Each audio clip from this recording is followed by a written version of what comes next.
सबको लगना चाहिए। मुझे तर्क संगत लगता है लेकिन उसको नहीं लगता है, इससे नहीं होगा। तो तर्क संगतता तो सबका तर्क संगत होना चाहिए। साइंस में कोई भी चीज, कोई भी नई थ्योरी आती है ना, तो पहले विद्वानों के पास जाती है।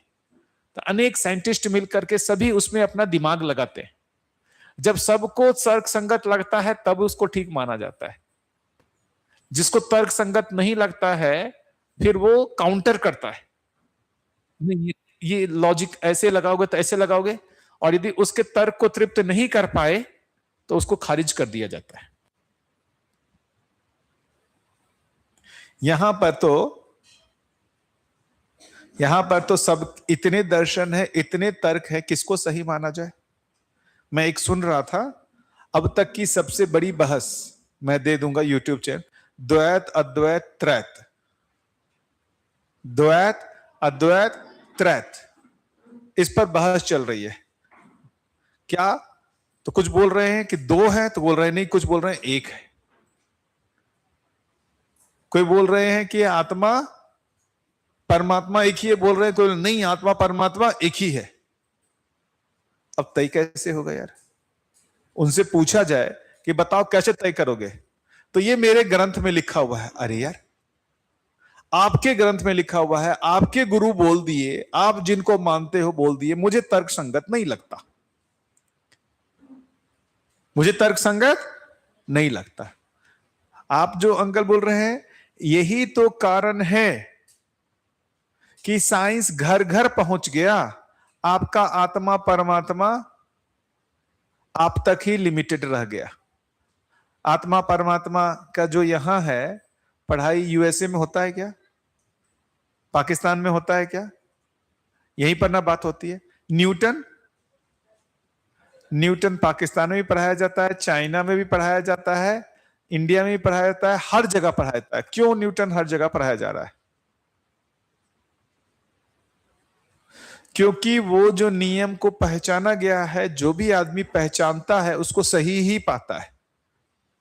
आत्मा परमात्मा की जो बातें हैं वो हर आदमी को अलग अलग लगता है। तो जब हर आदमी को अलग अलग लग रहा है तो शिक्षा में आएगा कैसे? तो हम वो भी चीज देखेंगे, यही तो महत्वपूर्ण भाग है। अब उसमें बोलेंगे कि जो भी साइंस है ना, वो इसका अध्ययन कर रहा है। साइंस किसका अध्ययन कर रहा है? इसका, जड़ का अध्ययन। तो जड़ के अध्ययन में जो भी सार्वभौमिक सार्वकालिक सत्य को पहचान रहा है, उसके लिए प्रयोग और तर्क करता है। वो क्या करता है? वो प्रयोग और तर्क लगाता है।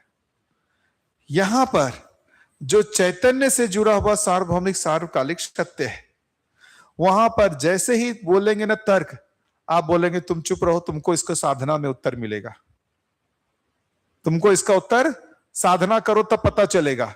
अभी मैं अपनी ही पे बताता, मैं कुछ लोगों से आए थे अच्छे, मैंने उनसे पूछा, मेरे से उससे पूछे साधना करते हो? तो मैंने पूछा साधना का क्या मतलब है? तुम हर चीज में तर्क करते हो, तुमको कुछ सही समझ में आएगा।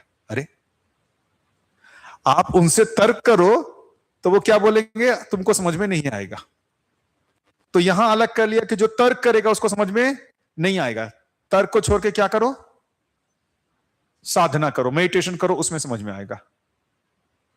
यही ना, मेडिटेशन करो, ध्यान दो। भाई मेडिटेशन करने के लिए तर्क तो करना पड़ेगा ना। वो बोलते बिना तर्क के हो जाओ। तो ये क्या हो गया? तर्क को ही सब कुछ मान लिए, और ये बोले तर्क से कुछ भी नहीं होगा। दोनों एक्सट्रीम में चला गया मामला। तो यहां पर इन लोगों ने जितना भी प्रयोग और तर्क से पहचाना है, कुछ तो स्थिरता है। 200 साल पहले न्यूटन ने जो पहचाना आज भी सही है। यहां पर जो भी सार्वभौमिक सार्वकालिक सत्य है, सार्वभौमिक सार्वकालिक सत्य है, उस सत्य का तरीका क्या होगा? उस सत्य को पहचानने का क्या होगा कि कैसे पहचाने कि वो सत्य है?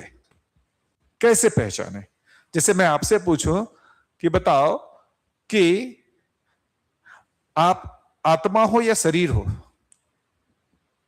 आपसे मैं पूछूं क्या हो, आप आत्मा हो या शरीर हो?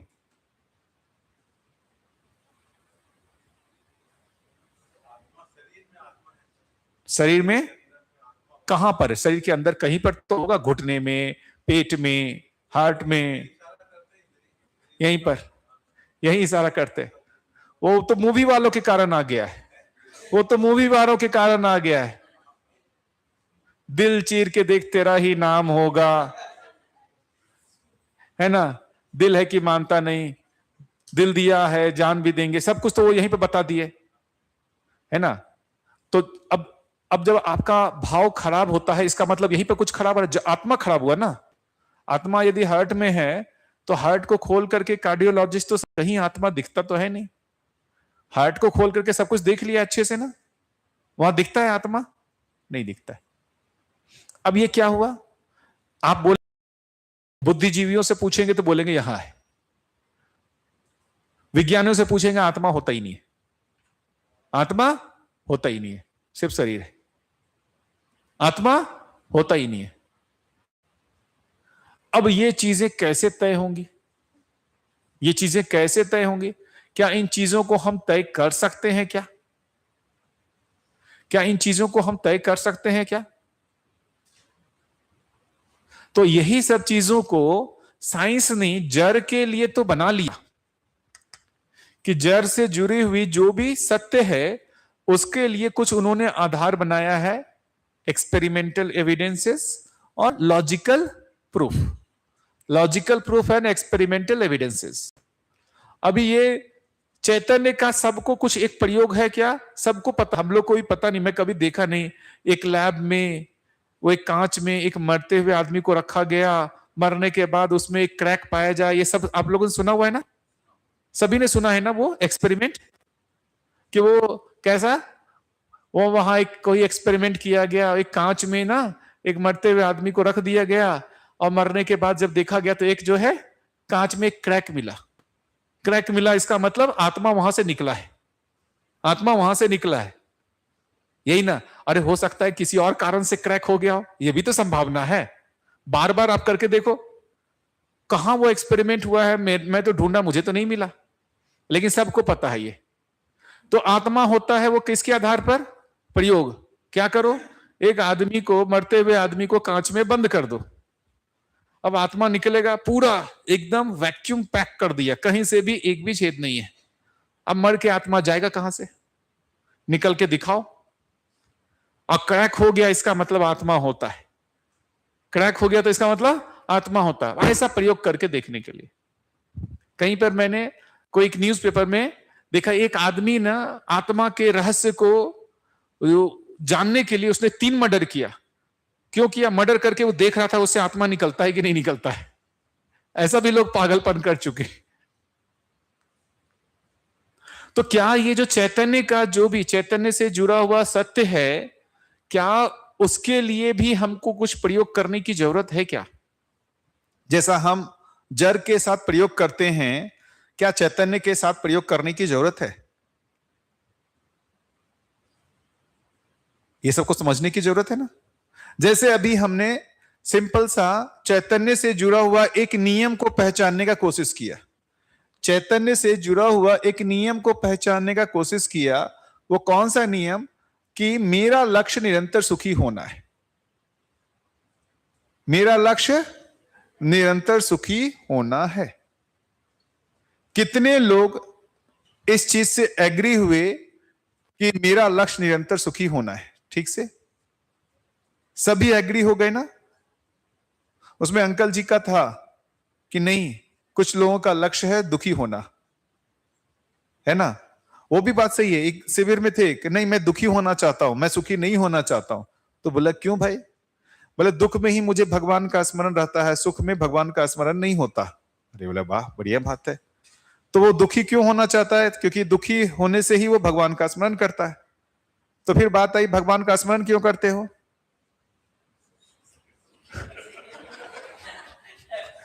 भगवान का स्मरण क्यों कर रहे हो यार? अरे यार, भगवान का स्मरण इसलिए कर रहा है कि परमानेंट सुखी होने के लिए अभी दुख झेल रहा है, यही ना लॉजिक बनेगा। वो दुख का स्मरण अभी इसलिए कर रहा है कि वो निरंतर सुखी होना चाहता है। ऐसा दुख का बारंबार करते करते, वो भगवान का स्मरण करते करते वो भगवान के बैकुंठ धाम में पहुंच जाएगा और निरंतर सुखी हो जाएगा। कैसा लॉजिक को हम ऐसा मिक्स कर लेते। एक भी आदमी दुखी होना नहीं चाहता, एक भी आदमी दुखी होना नहीं चाहता। आप जितने भी लोगों से पूछ लिए, आप देखिए सबसे छोटा बच्चा है ना, बेटा आप क्या होना चाहते हो, सुखी या दुखी? हाँ, कोई तर्क लगाया? एक बार में आंसर, सुखी होना चाहता हूं। तर्क ही नहीं है। आप बताओ सुखी होना चाहते हो दुखी? इसमें तर्क ही नहीं है। तर्क तो उसके बाद आएगा, आत्मा परमात्मा में तर्क आएगा। मैं सुखी होना चाहता हूं, निरंतर सुखी होना चाहता हूं, इसमें कोई तर्क नहीं है। यह सिर्फ क्या है? स्वनिरीक्षण।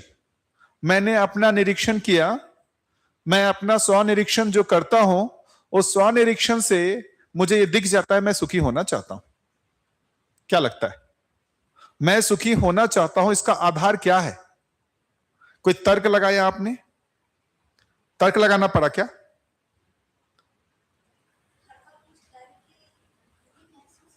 खुद ही महसूस का मतलब क्या हुआ? खुद को देखा। स्वनिरीक्षण का मतलब अपने आप को जांचा। मैं जो भी कर रहा हूं अपने सुखी होने के लिए कर रहा हूं। ये दिख गया आपको? सबको दिखता है, उस बच्चे को दिखता है। आप जिनसे भी पूछ लीजिए, आप बताइए आपने आज तक जो भी किया, क्या किया? अपने सुखी होने के लिए किया या इससे अन्यथा किसी और चीज के लिए किया? दिखता है, ये हर आदमी को दिखता है कि पूरे मानव जाति का जो भी प्रयास है वो सिर्फ और सिर्फ सुखी होने के लिए। जो भी कर रहा है सभी सुखी होने के लिए। डोनाल्ड ट्रंप, वो भी क्या कर रहे हैं? बस इतना ही है कि उनके सुखी होने के कार्यक्रम में कई लोग दुखी हो जा रहे हैं। देखिए, वो उसकी चाहना पर डाउट ना किया जाए, वो अपने सुखी होने के लिए कर रहा है। उनके सुखी होना बाकी कई लोगों पे भारी पड़ जा रहा है ना? मार्केट डूब जा रहा है, इतने सारी चीजें महंगी हो जा रही है और कई लोग दुखी हो जा रहे हैं, उसको गाली दे रहे हैं। लेकिन वो तो अपने सुखी होने के लिए कर रहा है। वो क्या कर रहा है? अपने सुखी होने के लिए कर रहा है। वो जो भी कर रहा है वो आपको दुखी करने के लिए कर रहा है क्या? आपको दुखी करने के लिए कर रहा है या स्वयं के सुखी होने के लिए कर रहा है? इसमें डाउट है क्या? नहीं है। हाँ बोलिए। हाँ।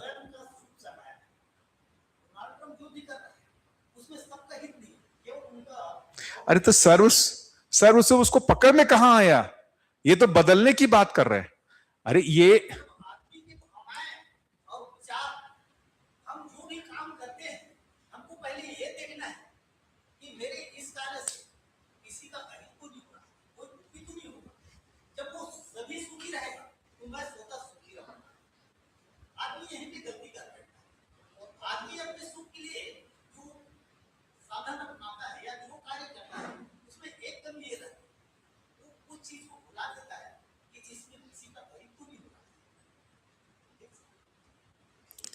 अच्छा, लेकिन उससे भी पूछा जाए, वो दूसरे का अहित हो रहा है, नहीं हो रहा है, जो भी कर रहा है वो अपने सुखी होने के लिए कर रहा है या दुखी होने के लिए? सिर्फ उसकी बात की जाए तो इतना तो तय है ना? इतना तो तय है, इसमें तो कोई डाउट नहीं है ना? हर आदमी अपने सुखी होने के लिए कर रहा है और उसके सुखी होने में कोई दूसरा दुखी हो जा रहा है। कोई दूसरे को दुखी नहीं करना चाहता। दूसरा दुखी हो जा रहा है या कर दे रहा है, वो तो स्वयं को सुखी ही करना चाहता है। जैसे वही तो अभी आते हैं ना, अब आप क्या हो गए, चले गए। जैसे कितने लोग स्वयं को सुखी करना चाहते हैं? हाथ खड़ा करें। सभी सुखी करना चाहते हैं, है ना? अब पूछता हूं, कितने लोग अपने आप को सुखी कर पा रहे हो? कितने लोग अपने आप को सुखी कर पा रहे हो? एक बहुत साहसी आदमी ने हाथ उठाया। निरंतर सुखी हैं? अरे वाह। आपकी पत्नी है, निरंतर सुखी है?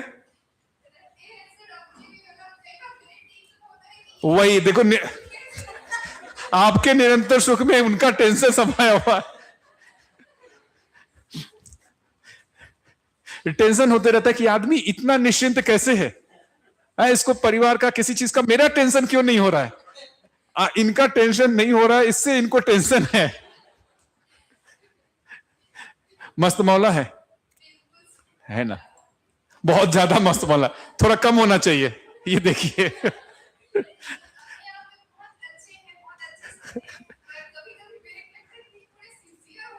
थोड़ा सी अभी अब क्या है?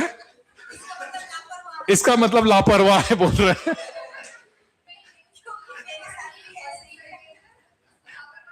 नहीं अभी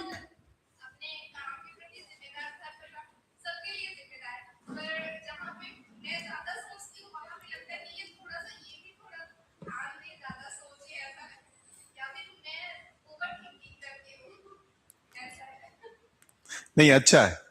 मतलब कुछ लोगों का होता है कि उनको देखिए कोई फर्क ही नहीं पड़ता है, उससे बाकी लोग उनसे परेशान है, उनको कोई परेशानी नहीं है। इनका भी वही स्थिति है लग रहा है, पत्नी परेशान है, इनको फर्क ही नहीं पड़ता है, पत्नी परेशान है। तो थोड़ी देर पत्नी गिव अप कर देगी, यार इनको कोई फर्क ही नहीं पड़ता है, कैसे पत्थर आदमी से शादी कर ली हो यार, इसको कोई चिंता ही नहीं है मेरी। सारा प्रयास करके देख लिया आपने, रूठने का, रूसने का, सब कुछ करके कोई अस्त्र काम आता है क्या?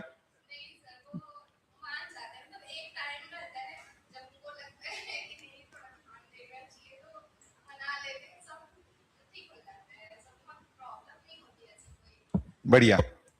तो एक निरंतर सुख जिसको कह रहे हैं, एक तो बढ़िया है। बाकी अभी यहां सभा में तो सभी नहीं है, एक आदमी ने घोषणा किया है, थोड़ा उनसे दोस्ती बढ़ाया जाए और थोड़ा दुखी करने का प्रयास किया जाए। भाई प्रयोग करके देखना चाहिए कि आदमी दुखी होता है कि नहीं होता है। तो चैलेंज ज्यादा मोल लिया आपने,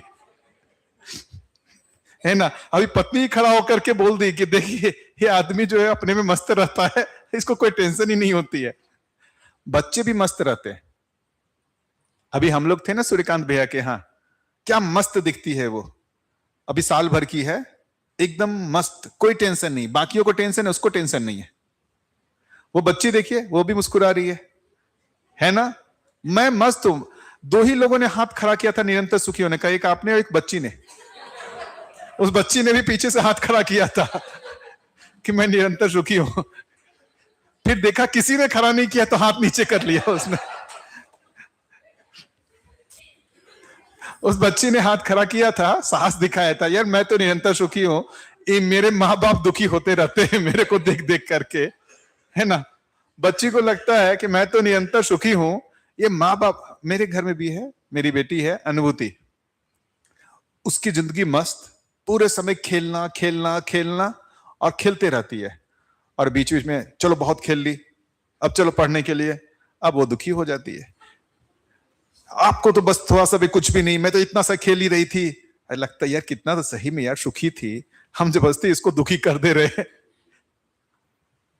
है या नहीं है? तो थोड़ा सा हमको ठीक से इस चीज को समझना पड़ेगा। ये जो निरंतर सुख जो है, ये जो एक नियम के रूप में हमने पहचाना, ये नियम क्या हर मानव के साथ अप्लाई होता है या नहीं होता है? होता है ना? और हर मानव के साथ अप्लाई होता है, इसको हमने कैसे तय कर दिया, किस आधार पे तय कर दिया? इसको तय करने के लिए तो हमको इतना सारा एक्सपेरिमेंट करना पड़ा, इतने लोगों ने अपना तर्क लगाया तब तय किया, हाँ है ना? काफी लोगों ने अपना उसमें दिमाग लगाया, एक्सपेरिमेंट किया, उसके बाद ये बताया कि ये है लॉ। आप यहां बैठे बैठे यूनिवर्सल लॉ बना दे रहे हैं। आप यहां बैठे बैठे इसी को यूनिवर्सल लॉ बोलते हैं ना? यूनिवर्सल लॉ का मतलब क्या होता है? यूनिवर्स से जुड़ता है। वो किससे जुड़ता है? यूनिवर्स। यूनिवर्स का मतलब हुआ वो हर जगह हर समय सही है। यूनिवर्सल लॉ का मतलब एक ऐसा नियम जो हर जगह पर हर समय सही है, वही यूनिवर्सल लॉ है। जो हर जगह पर सही है और हर काल में भी सही है, वैसे लॉ को हम यूनिवर्सल लॉ बोलते हैं। यदि वो 50 साल पहले सही था और अभी सही नहीं है, तो पढ़ाया नहीं जा सकता। क्योंकि जो अभी पढ़ा रहे 50 साल बाद वो लॉ ही बदल गया, तो कैसे पढ़ाते? साइंस क्या ऐसा है क्या? नहीं, जो हर समय सही है। और साइंस ने इतनी मेहनत करके लॉज डेवलप किए, और अभी आप मानव से रिलेटेड एक लॉ को इतना इजीली डेवलप कर दिए, कर लिया ना। मानव से जुड़ा हुआ नियम, मैं इधर लिख देता हूं, मैं ये लिख देता हूं,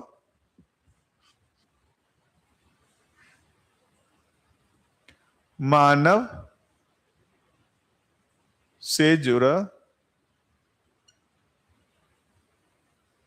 यूनिवर्सल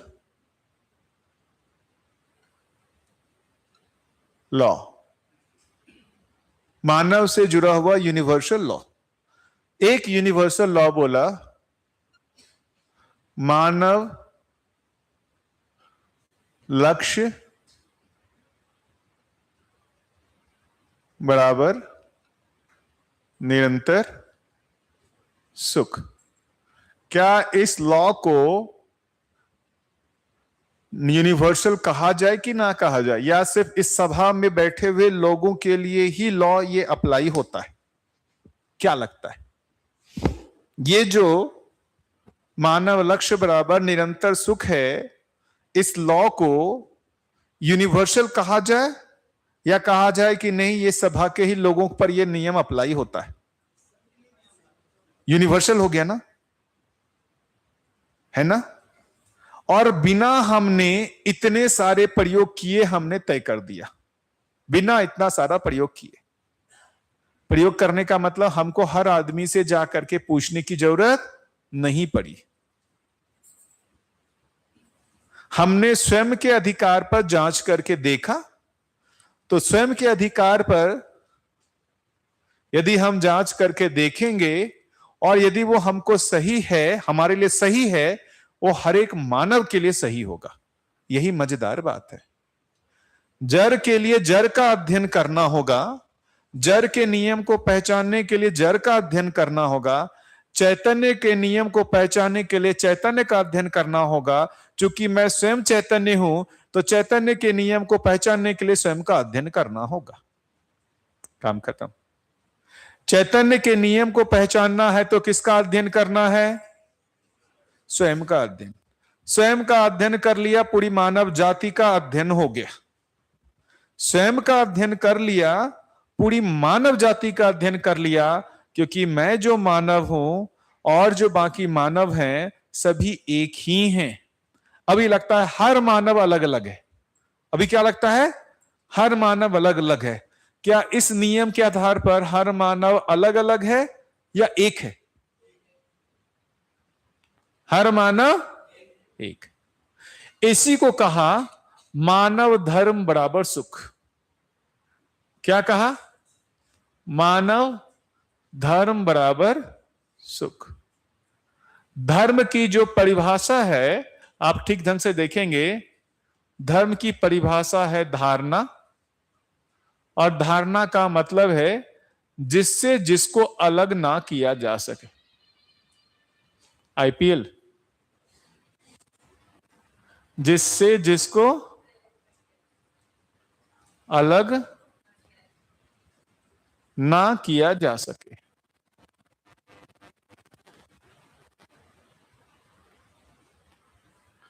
यही है धर्म की परिभाषा। मानव धर्म बराबर सुख। क्या मानव से सुख को अलग किया जा सकता है? आप अपने आप से ये सुखी होने की आशा को अलग कर दीजिए। मैं अपने से इस सुखी होने की आशा को अलग कर दूं, करके कोशिश कीजिए। मैं अपने से इस चीज को अलग करता हूं, मैं सुखी नहीं होना चाहता हूं। आप कोशिश करके देख लीजिए, कर सकते हैं? नहीं कर सकते। यही मेरा धर्म है, यही मेरा धर्म है। तो झगड़ा किस बात का है? झगड़ा किस बात का है? झगड़ा इसको लेकर के नहीं है।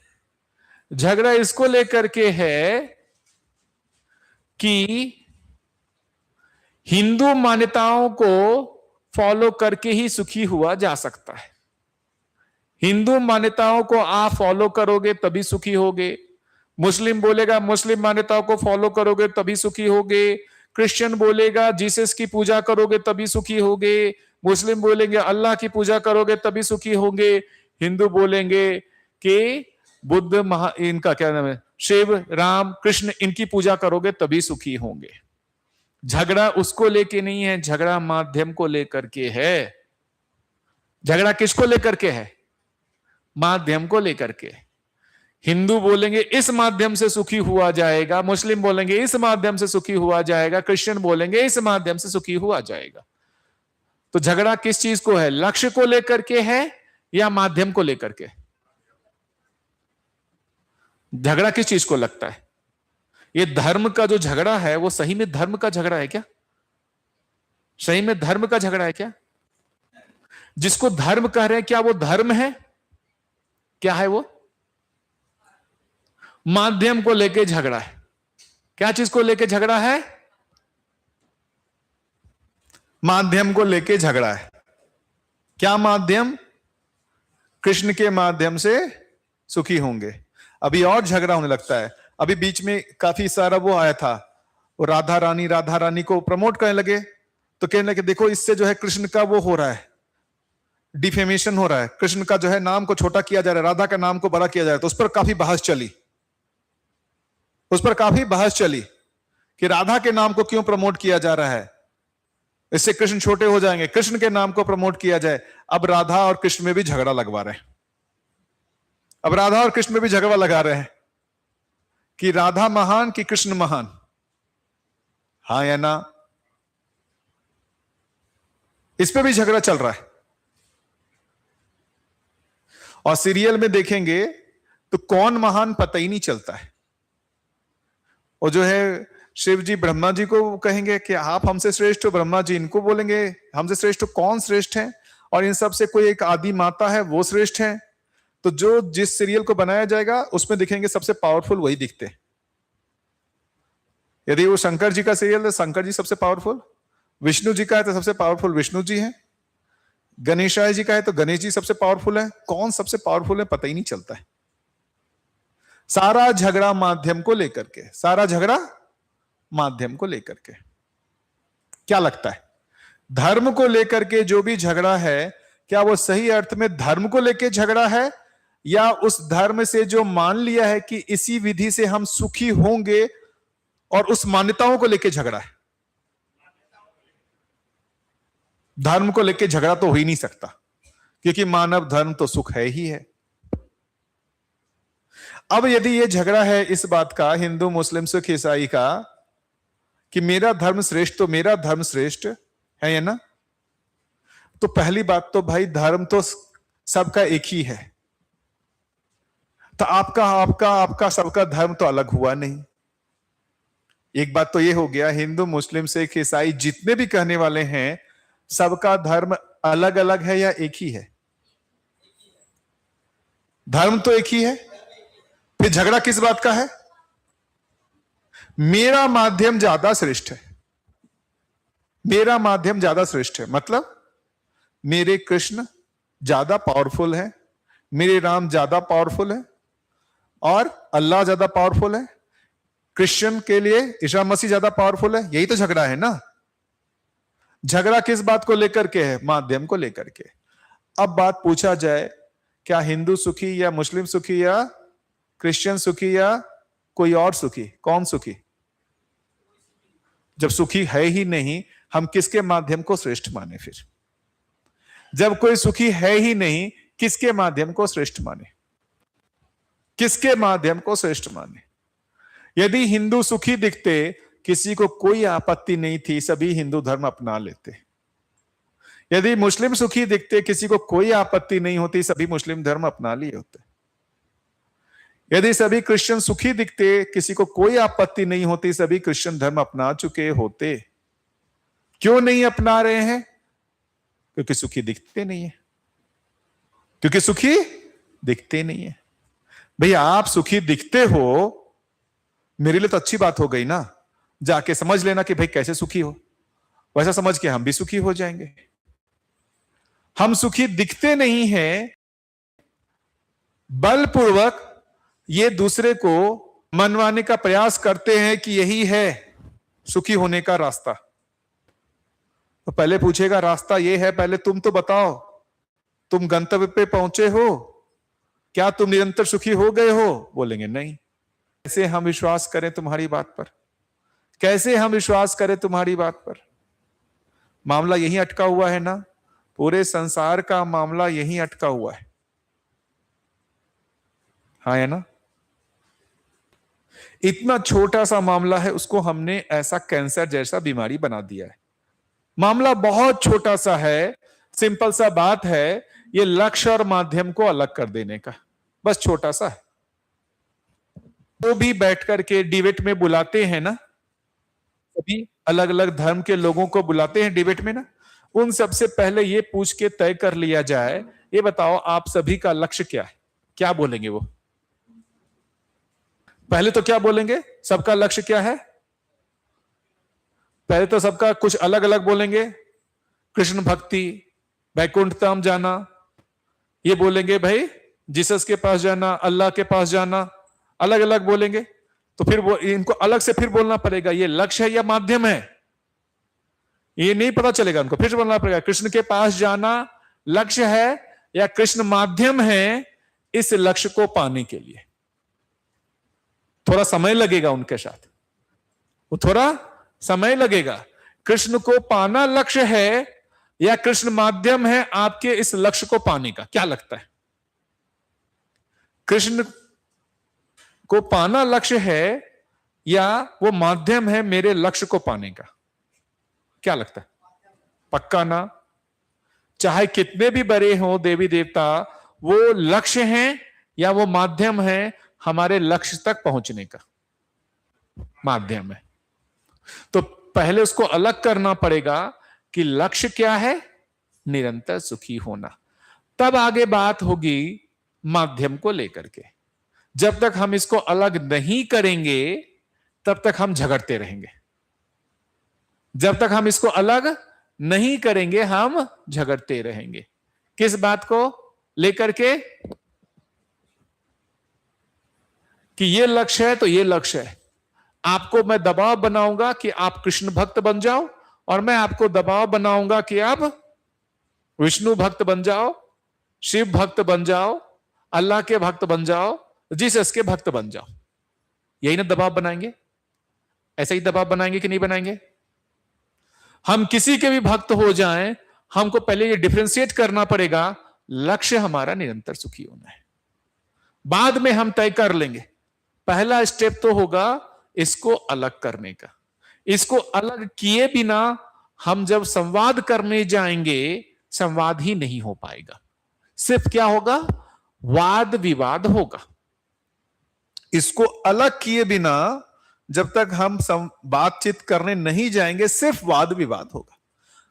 अभी हम बोल दे, हो सकता है सभी से ही हम सुखी होते हो, कोई तकलीफ नहीं है ना? लेकिन पहले इसको डिफरेंशिएट तो कर ले। क्या चीज को डिफरेंशिएट कर ले? लक्ष्य को और माध्यम को। लक्ष्य को और माध्यम को। तो कितने लोगों को यह स्पष्ट हो रहा है लक्ष्य और माध्यम अलग अलग है? ठीक से हाथ खड़ा कीजिए। लक्ष्य और माध्यम अलग अलग है। नहीं तो हम फिर से, मुझे पता है कल परसों में फिर से कोई ना कोई ये बोलेंगे ही मेरा लक्ष्य वो है। फिर से याद दिलाना पड़ेगा पहली क्लास की बात, वो लक्ष्य है या माध्यम है? तो वापस हाँ, अरे वो लक्ष्य नहीं, वो क्या है? माध्यम है। इतनी छोटी सी बात यदि हम इंटरनेशनल लेवल पर डिस्कस कर लें, है या नहीं है, सारे झगड़े सुलझ सकते हैं। क्या लगता है? इस विधि से लक्ष्य और माध्यम को यदि हम अलग कर दें, ये धर्म को लेकर के जो झगड़ा है सुलझ सकता है कि नहीं सुलझ सकता है? कितना आसान है ना? फिर बैठ के बात कर लेंगे, भाई चलो मेरा भी लक्ष्य निरंतर सुखी होना है, आपका भी लक्ष्य निरंतर सुखी होना है। अब इस बात को लेके तो झगड़ा नहीं होगा, है ना? जिस बात को लेके झगड़ रहे थे पहले उसको हटा दें। पहले ये तय कर ले मेरा लक्ष्य भी निरंतर सुखी होना है, आपका लक्ष्य भी निरंतर सुखी होना है। क्या इस बात को लेके झगड़ा हो सकता है? क्या क्या इस बात को लेकर झगड़ा हो सकता है? नहीं हो सकता है। अब उसके बाद बैठ करके हम बात करेंगे, आप जो बोल रहे हो कि इस माध्यम से हम सुखी हो सकते हैं, आप में उसका प्रमाण नहीं दिखता, मैं आपकी बात को कैसे मानूं? आप में उसका प्रमाण नहीं दिखता, मैं आपकी बात को कैसे मानूं? सिंपल सी बात है।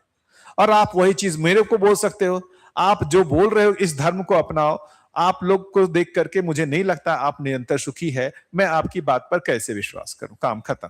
फिर दोनों क्या चीज में लग जाएंगे? स्वयं के सुखी होने के प्रयास में लग जाएंगे। पहले प्रमाण देंगे तब बात करेंगे, पहले प्रमाण देंगे तब बात करेंगे।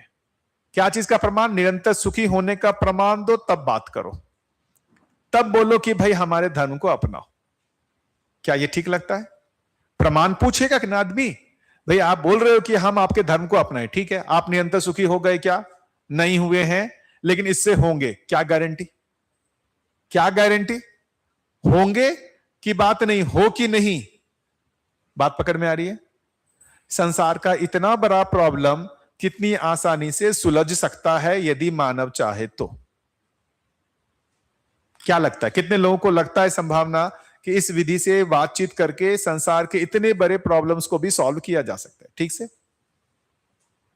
आप हम में कोई बहस हुआ क्या? किसी को कोई दिक्कत लगी क्या? नहीं लगी। क्या लगता है यहां पर क्रिश्चियन होते, सिख होते, मुस्लिम भाई होते, क्या उनके साथ बहस होती क्या? या सभी सहमत होते? सभी सहमत हो जाते। स्वयं के अधिकार पर जब हम बात करेंगे, स्वयं के अधिकार पर जब हम बात करेंगे, हम सहमत हो सकते हैं। स्वयं को छोड़ करके जब हम इन सभी चीजों का सहारा लेंगे, हम एकमत नहीं हो पाएंगे। इन सब चीजों का सहारा जो है जैसे लेके बात करेंगे, तो मैं अपने अधिकार पर बात ही नहीं कर रहा हूं, तो तय कैसे होगा मामला? हम अपने अधिकार पर बात नहीं करेंगे तो तय हो सकता है क्या? तो ये जो भी मानव से जुड़ा हुआ जो भी सत्य है, उसको तय करने का आधार क्या होगा? इन मान्यताओं के आधार पर तय होगा या स्वयं के अधिकार पर तय होगा? ये नागराज जी बोल रहे हैं इसलिए सही है क्या? क्या ये नागराज जी ने कहा इसलिए हम मान लें, या मुझे सही लगता है इसलिए मैं मानूंगा? मुझे सही लगता है। अब आकर के कोई भी बोले कि इससे विपरीत, मैं इसको सही नहीं मानूंगा, मेरे लिए सत्य होगा। और जो मेरे लिए सत्य है वही यूनिवर्सल हो जाता है। जो मेरे लिए सत्य है वो हर मानव के लिए सत्य है। कितना सिंपल है ना? जो मेरे लिए सत्य है, चूंकि मैं मानव हूं, मेरे लिए ये सत्य मिला मुझे, तो ये हर मानव के लिए हो गया। चूंकि मैं निरंतर सुखी होना चाहता हूं, मेरा लक्ष्य निरंतर सुखी होना, इसका मतलब है हर मानव का लक्ष्य निरंतर सुखी होना। कितना सिंपल? मेरा लक्ष्य बराबर निरंतर सुखी। इसको ऐसा लिख देता हूं मैं, कैसे तय किया मैंने? इस नियम को कैसे तय किया? मेरा लक्ष्य बराबर निरंतर सुखी, और इससे मैंने निष्कर्ष निकाल लिया, इससे मैंने निष्कर्ष निकाल लिया। क्या निष्कर्ष निकाला? हर मानव का लक्ष्य, हर मानव का लक्ष्य निरंतर सुखी। क्या निष्कर्ष निकाल लिया? हर मानव का लक्ष्य निरंतर सुखी होना है। ये निष्कर्ष जो हमने निकाला है उसका आधार क्या है? मेरा लक्ष्य बराबर निरंतर सुखी। क्या लगता है ये सही है या गलत है? ये जो सभी इस सभा में बैठे हुए हम सभी लोगों ने जो ये निष्कर्ष निकाला है उसका आधार क्या है? बताइए। स्वयं के आधार पर जांच करके हमने इस चीज को क्या कर दिया? यूनिवर्सल बना दिया। स्वयं के अधिकार पर हमने इसको जांच करके जब सही पाया इस निष्कर्ष को यूनिवर्सल बना दिया। कितना आसान है ना। तो मानव का अध्ययन करने का मतलब कुल मिलाकर के स्वयं का अध्ययन करना। तो पत्नी को पति समझ में नहीं आ रहा है तो किसका अध्ययन करे, पति का या स्वयं का अध्ययन करें? स्वयं का। और हम अध्ययन किसका करते रहते हैं? देखिए उनके तरफ देखते हैं। और पति को यदि पत्नी समझ में नहीं आ रही है तो किसका अध्ययन करें? स्वयं का। हम किसका अध्ययन करते हैं? ये देखिए सभी पति अपनी पत्नियों की तरफ देख रहे हैं और पत्नियां पति की तरफ देख रहे हैं। क्या लगता है किसको समझने में लगे हुए हैं? पत्नी समझ में नहीं आ रही है ना, इतने सालों से समझ में आई है क्या? नहीं आई है। कितने साल हो गए? पत्नी समझ में आई नहीं है। क्यों नहीं समझ में आई पत्नी? स्वयं समझ में नहीं आया। और किसका अध्ययन करना आसान है, पत्नी का या स्वयं का अध्ययन करना? लेकिन अभी तक अध्ययन किसका कर रहे थे? पत्नी का अध्ययन कर रहे थे, इसलिए समझ में नहीं आ रही थी। आपको श्रीमान जी समझ में आए? अभी तक नहीं आए। क्यों नहीं आए? क्यों नहीं आए? मेरी वाइफ मुझसे पूछती रहती है ना, मुझे पहचाने कि नहीं पहचाने अभी तक? हमने कहा हाँ पहचानने की कोशिश कर रहे हैं। तो पति हमेशा ये कोशिश करता रहता है कि यार पत्नी उसको नहीं पहचान पा रही, या पत्नी को लगता है कि पति उसको नहीं पहचान पा रहे हैं। सही बात है ना? आपको भी लगता होगा ना पति आपको नहीं पहचान पाया। पति को भी यही लग रहा है पत्नी नहीं पहचान पा रही है। मूल में दोनों एक दूसरे को खुद को नहीं पहचाने हुए। आप लोगों के साथ ठीक है मामला? कि आप लोगों के साथ भी ऐसा है? आपको भी अभी बीच में डाउट होता है यार हमको अभी तक नहीं पहचानी? बीच बीच में कभी ना कभी होता होगा, इतने दिन हो गए इसके बाद भी हमको नहीं पहचान पाई। ऐसा आता होगा कभी ना कभी? नहीं आता? आपने पहचान लिया है, ये बढ़िया है। आपने पहचान लिया है। आपने अभी नहीं पहचाना, अभी अध्ययन बाकी है। तो क्या करना होगा? वही अध्ययन करना है। हाँ, अब स्वयं का अध्ययन करना है। जब तक स्वयं का अध्ययन नहीं करेंगे, दूसरे का अध्ययन करते रहेंगे ना, अध्ययन ही नहीं हो पाएगा। अध्ययन ही नहीं हो पाएगा। तो कभी मुझे वो अच्छी लगेगी और कभी खराब लगेगी। लगती है ना बीवी? पत्नी कभी दिन बहुत अच्छी लगती है, देवी लगती होगी, और किसी दिन राक्षसी भी लगती होगी। क्यों? सभी पति अपने बताएं, पत्नियां किसी दिन जो है देवी लगती है, किसी दिन राक्षसी लगते हैं। ऐसा थोड़ा मनोविनोद भी ठीक है, इतना थोड़ा मजाक में भी ऐसा, मतलब देवी या राक्षसी कभी वो अच्छी लगती है, कभी वो बुरी लगती है। ऐसा है कि नहीं है? कभी वो पत्नियों को पति अच्छे लगते हैं, कभी खराब लगते हैं। उनको ऐसा लगता है कि यार मेरे पति बहुत अच्छे हैं, जैसे ही उनका मूड खराब होता, अरे यार एकदम बेकार पति मिल गया। क्यों? ठीक है दीदी आप बताइए, अच्छे पति मिले हैं कि नहीं मिले? बीच बीच में खराब होते हैं कि नहीं होते हैं? खराब लगते हैं ना बीच बीच में। अरे हर एक जगह है। मेरी बेटी है, मेरे प्यारे पापा है ना, खूब प्यार करेगी, और जिस दिन जब उसका मूड खराब होगा, गंदे हो मेरे गंदे पापा, मतलब गंदे नहीं, गंदे हो आप। हर एक का वही हालत है। अब इसे बेटियां से पूछ लेता हूं, मम्मी अच्छी लगती है ना, बीच बीच में खराब लगती है? सच सच बताना। हाँ, बीच बीच में खराब लगती है ना? सभी बच्चे लोग उससे पूछ लेते हैं ना। और क्या बेटा पापा कहाँ है? पापा अच्छे लगते हैं ना, बीच बीच में खराब लगते हैं, गड़बड़ करते हैं तो लगते हैं? डर है अभी बोल देंगे तो बाहर जाकर के फिर से अच्छा, क्योंकि हर बच्चे तो जैसे हमारे अभी तो बच्चे हैं ना। क्यों तुषार जी, पत्नी कैसी मिली? देवी मिली है कि क्या मिली है बताइए? उतार चढ़ाव आया कि नहीं आया? आया ना, आता ही है। आप वो हंस रही हैं। आप बताइए आपको कैसे मिले, देवता मिले कि क्या मिले? उतार चढ़ाव आ रहा है, आता ही है, स्वाभाविक है, स्वाभाविक है, ये स्वाभाविक है। एक ही आदमी कभी हमको अच्छे लगते हैं, कभी खराब लगते हैं। आपको कैसी मिली पत्नी?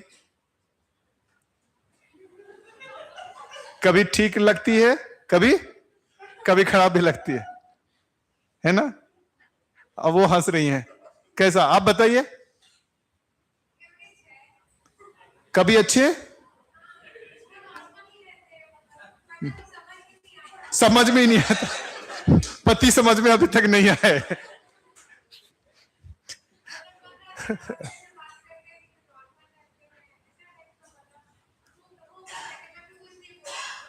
वो कैसे, मतलब वो अभी तक समझ में नहीं आया। वो कोई डायलॉग है ना समझ में, मैं समझ में नहीं आता, मैं कुछ तो डायलॉग है वैसा, वो डायलॉग तो वो नहीं मारते हैं। कितने साल हो गए शादी के? अच्छा 1.5 साल, अभी तक कम ही साल। ये इतने सालों में लोगों को समझ में नहीं आ रहा है, आपको तो 1.5 साल ही हुआ है। कोई क्यों नहीं हमको दूसरा व्यक्ति समझ में आ रहा है? क्यों नहीं समझ में आ रहा है? क्या लगता है? मूल में हम खुद को नहीं समझे, इतना ही मामला है। मूल में हम खुद को नहीं समझे हैं, इसीलिए दूसरा मानव हमको समझ में नहीं आ रहा है। एक ही चीज है, यदि दूसरा मानव हमको समझ में नहीं आ रहा है, वो इस बात का इंडिकेशन है मैंने स्वयं का अध्ययन नहीं किया है।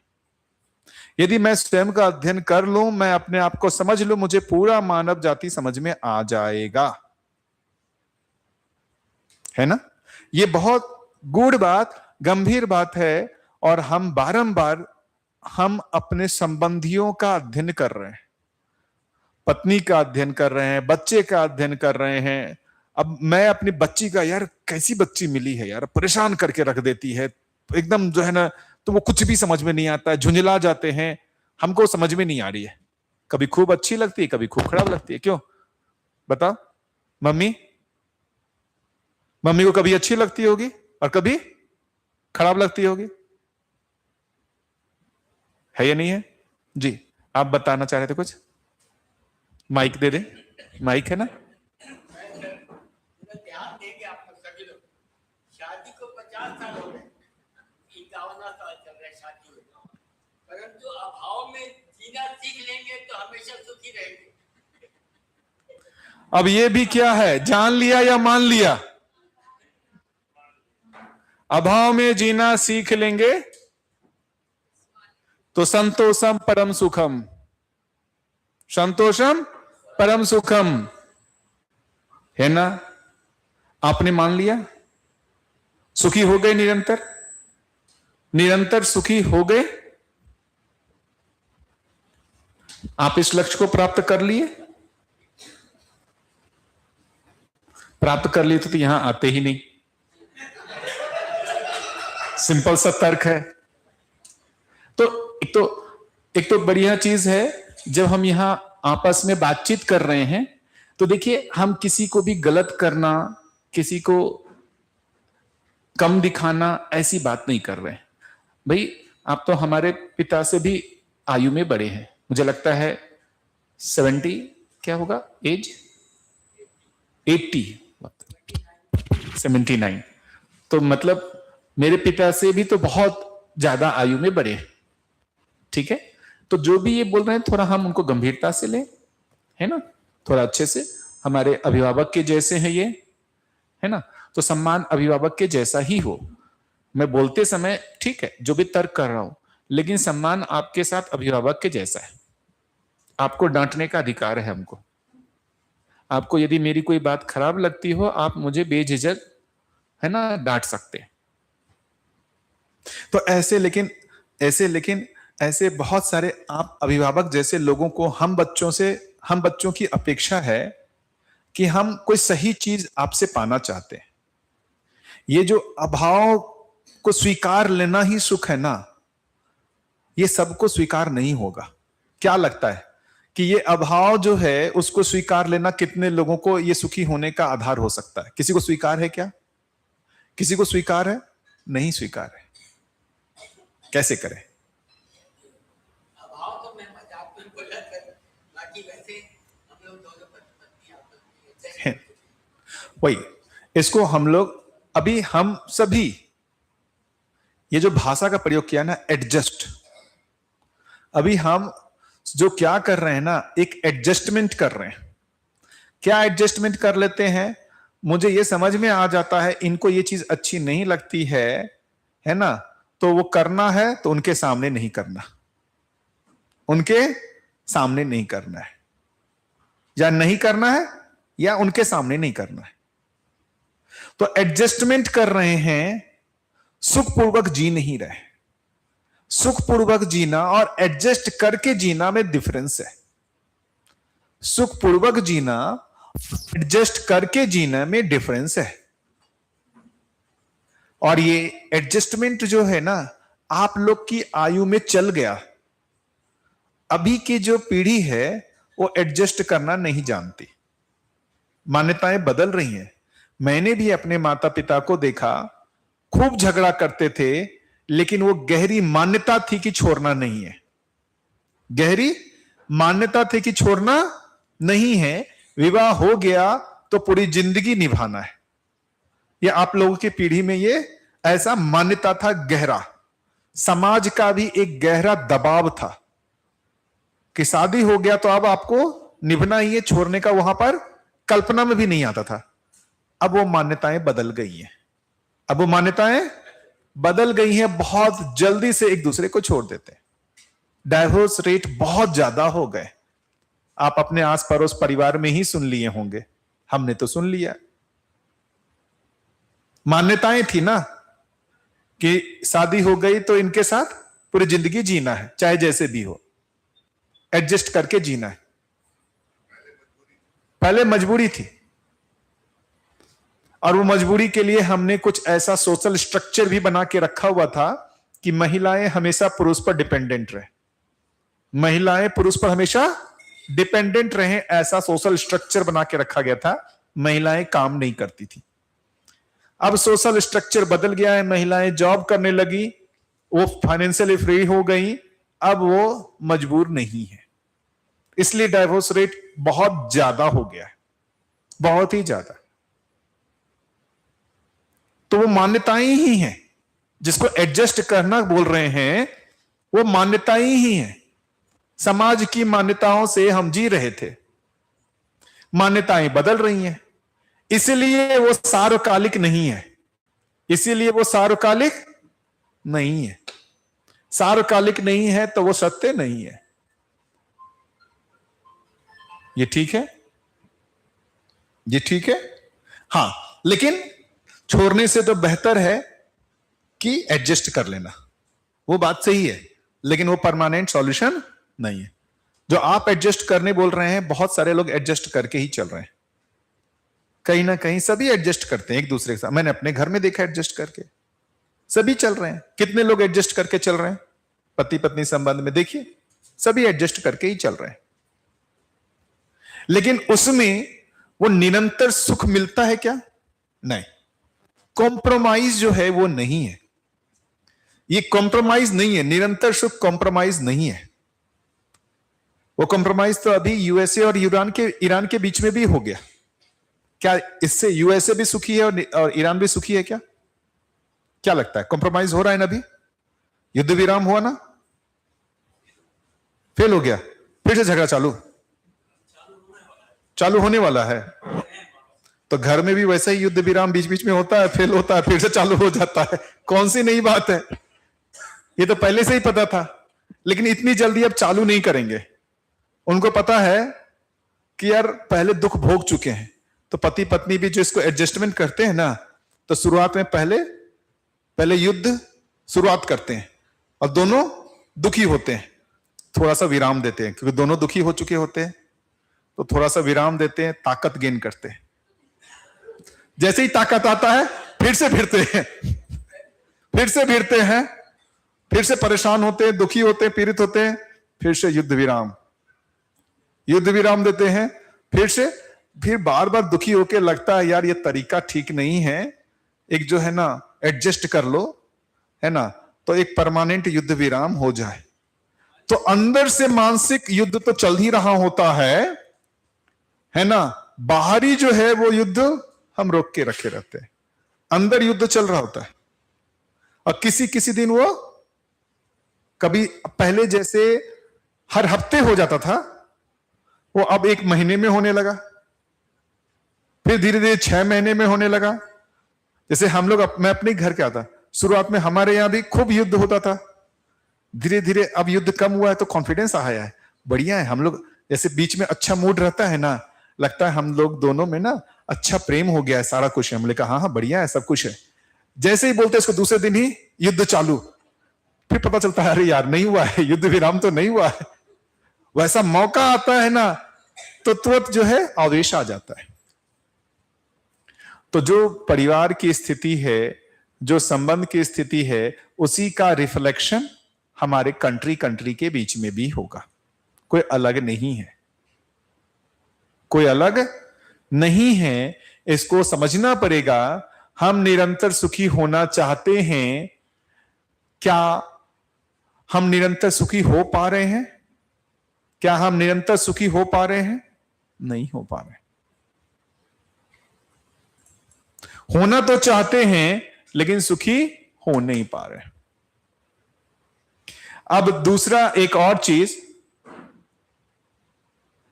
सुखी आदमी दूसरे को दुखी करेगा कि सुखी करेगा? क्या लगता है, सुखी आदमी दूसरे को सुखी करेगा या दुखी करेगा?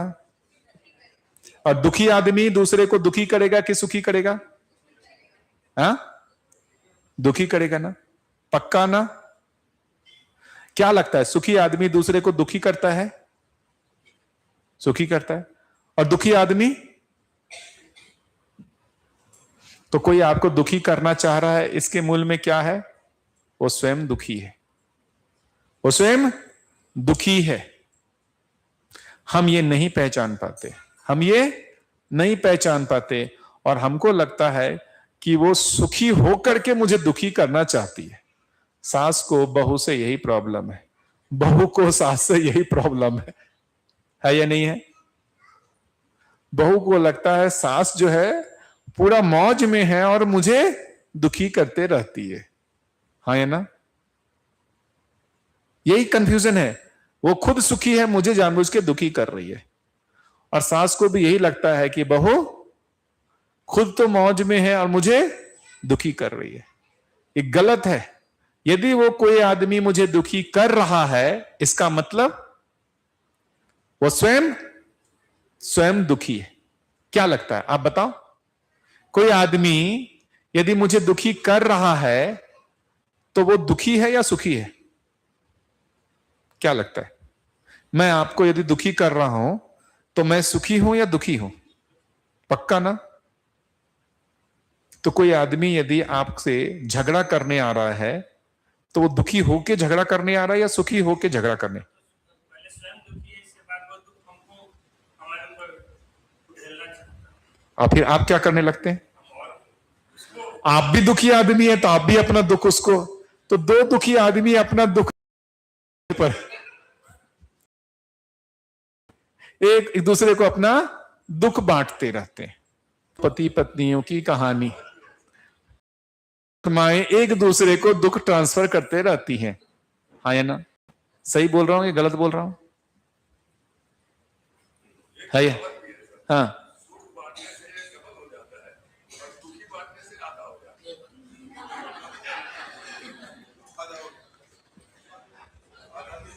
और ये भी है, रहीमन निजमन दुखी व्यथा मन ही राखियो, सुनी इठलैया सब कोई बांट ना ली है। रहीम क्या बोल रहे हैं? अपने मन के दुख को अपने पास रखो, दूसरे को मत बांटो। दूसरे जिनको बांटोगे वो सब क्या करेंगे? सुन करके सब उसका मजाक उड़ाएंगे। वो तो ये बोल रहे हैं, हाँ है ना? वो तो इसके उल्टा बोल रहे हैं। आदमी जब दुखी होता है किससे बांटने जाता है? उसको अपने परिवार वाले नहीं मिलते जिनसे वो डांट पाता है, मतलब जिससे अपने वो शेयर कर पाता है। कोई तो होता जिसको अपना कह पाता, यार आज नहीं तो कल होता। वो तो वहां ऐसे ही गाना है। कोई तो होता जिसको अपना कह पाता यारो। अकेले पड़ गए हैं। ऐसे यदि आपके साथ कोई मित्र हैं जो भाग्यशाली हैं आपकी, आप जिनसे अपनी मन की बात कह सकते हैं, क्या लगता है कोई एक है जिनके साथ अपने मन की बात आप कह सकते हो? भाग्यशाली हैं। नहीं तो वैसे लोग ही नहीं हैं जिनको अपनी मन की बात आप कह पाओ। ये ठीक है?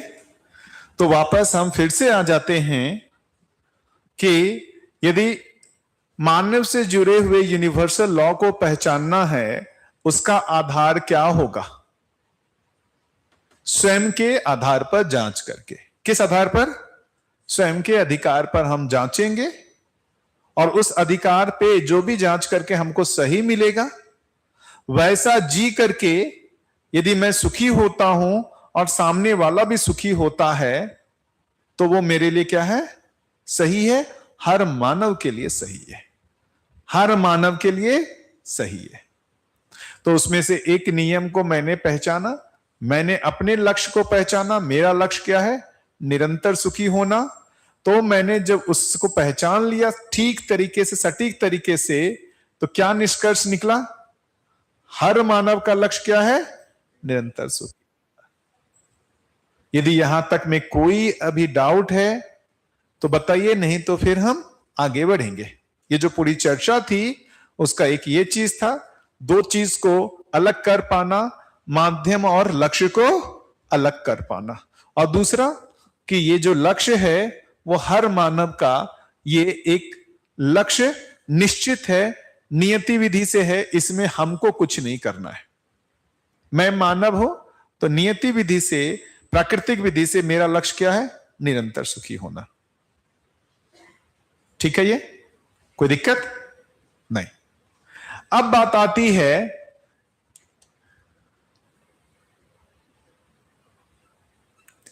कि इस लक्ष्य की पूर्ति कैसे होगी।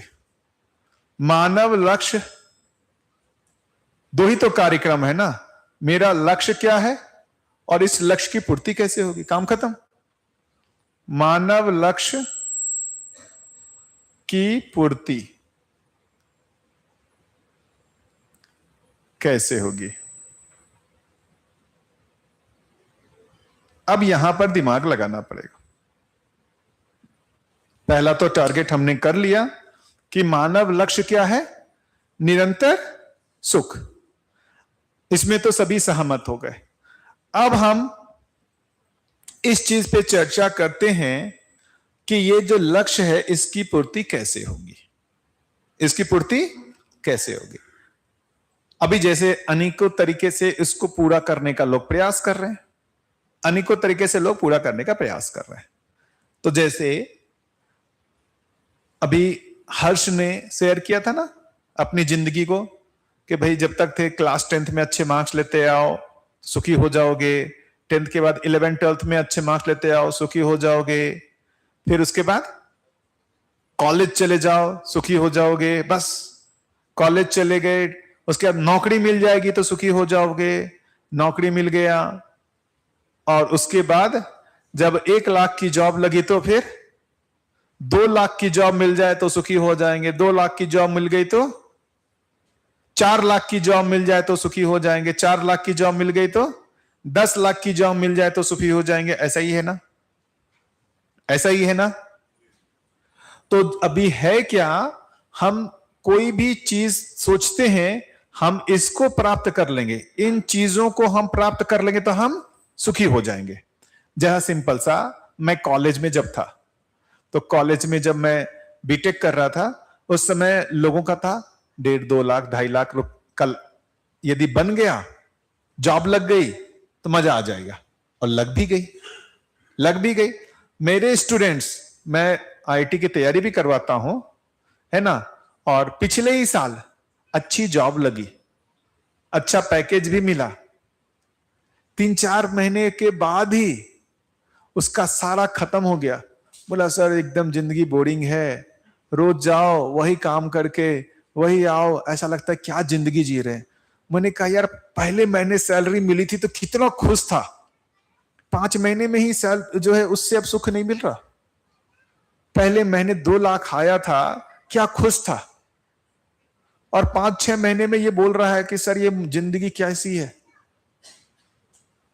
ये क्या हो गया। दूसरी तरफ एक जो और है दोस्त, तो वो अब जो है मेरे दोस्त, मैं अपनी बताता हूं, तो मेरे दोस्त थे, उनको 2 लाख का मिला, अब वो पूरे समय परेशान, यार उसको इतना पैसा मिलता है, ऐसा मिलता है, वैसा मिलता है, और ऐसा करते करते करोड़ के पैकेज पे है तो भी उतना ही परेशान है। क्या चीज का? जितने काम के लिए मुझे 1 करोड़ मिलता है, सामने वाले को 2 करोड़ मिलता है। अरे यार, मैंने पूछा 1 करोड़ खर्च हो जाता है? नहीं, उसमें तो जो है 1/4 भी खर्च नहीं हो रहा है, तो 2 करोड़ चाहिए क्यों? 2 करोड़ चाहिए क्यों? हाँ या ना? तो शुरुआत में जैसे ही 2 लाख का पैकेज मिला, 2 लाख पहले महीने मिला, क्या मजा आता उससे, थ्रिल आता है ना। लेकिन साल भर में वो खत्म हो जाता है, 6 महीने में ही खत्म हो जाता है। अब 2 लाख में मजा नहीं आता, अब कितने में मजा आएगा? 4 लाख में मजा आएगा। अब हम पूरा प्रयास करते हैं जॉब स्विच करने का, सारा कुछ करने का, कहां पहुंच जाते हैं? 4 लाख के जॉब में। प्रमोशन, आप भी किसी जॉब में थे? प्रमोशन होता था, अच्छा लगता था? कितने दिन अच्छा लगता था? 2, 4, 5 दिन। उसके बाद फिर से क्या मन करता था? Next promotion. अभी जिस प्रमोशन की बात कर रहे थे वहां पहुंचे थे, उसके बाद समाप्त, अब नेक्स्ट प्रमोशन। जो ये अभी देखेंगे बनते हैं ना, जिला पार्षद बनते हैं, तो जब पहली बार बनते हैं तो क्या लगता है? अरे वाह, फिर अब सुख खत्म, अब कहां पर है? अब अध्यक्ष बनने में। अध्यक्ष बन गए तो, अब विधायक बन गए तो, सांसद बन गए तो, यही है ना सारा मामला। हम जो भी चीज बन जाते हैं उसमें थोड़े समय का हमको सुख मिलता है, उसके बाद उसमें सुख मिलना बंद हो जाता है। फिर आगे दिखता है कि ये बन जाएंगे तो सुखी हो जाएंगे, ये बन जाएंगे तो सुख है। फिर से वहां पहुंचते हैं, फिर क्या होता है? वहां थोड़े समय का सुख मिलता है, फिर क्या होता है? फिर आगे बढ़ते हैं, और ऐसा करने के बाद फिर वृद्धावस्था में आते हैं तो इनके जैसा बोलते हैं, अब हमको शांति चाहिए। यही ना है? ये तो आप अच्छा है कि आपको अभी पता चल गया शांति चाहिए, नहीं तो अभी भी नहीं पता चलता है लोगों को, अभी भी पता नहीं चलता है। अभी भी लोगों को यही लगता है और ज्यादा और ज्यादा और ज्यादा, है ना। तो ये जो माध्यम है, ये जो माध्यम है, तो पैसे के माध्यम से सुखी होना,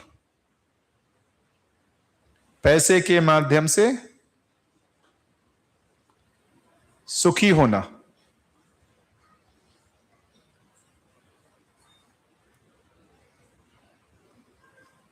जैसे ही इसको लक्ष्य बनाते हैं, पैसे के माध्यम से सुखी होना, तो कितने पैसे से हम सुखी होंगे, कितने पैसे से हम निरंतर सुखी होंगे, यह तय हो पाता है क्या?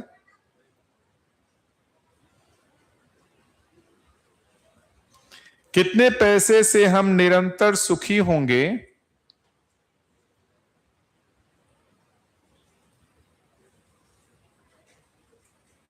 क्या ये तय हो पा रहा है क्या? आप फिक्स कर सकते हो कितने पैसे से हम निरंतर सुखी हो जाएंगे?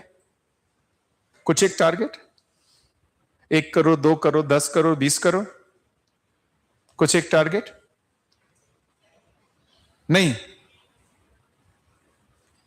लेकिन कर क्या रहे हैं? कर क्या रहे हैं? टारगेट तो पैसा ही है, और बोलते हैं उससे तय भी नहीं होगा। कितना पैसा चाहिए? जितना है उसमें जीरो बढ़ाते जाओ, जितना है उसमें जीरो बढ़ाते जाओ, बढ़ाते जाओ, बढ़ाते जाओ। तो एक जीरो बढ़ता है तो थोड़ी देर का सुख मिलता है, निरंतर सुख। फिर टारगेट होता है एक और जीरो बढ़ाओ, फिर थोड़ी दूर का सुख। इतना ही है ना। तो पैसे के माध्यम से हम निरंतर सुखी होने चाहेंगे तो कितने पैसे से हम निरंतर सुखी हो जाएंगे, क्या तय हो पाता है? क्या तय हो सकता है? सोच के देखिए। अभी सबसे ज्यादा होर किस चीज का लगा हुआ है? इसी के माध्यम से सुखी होने का लगा हुआ है।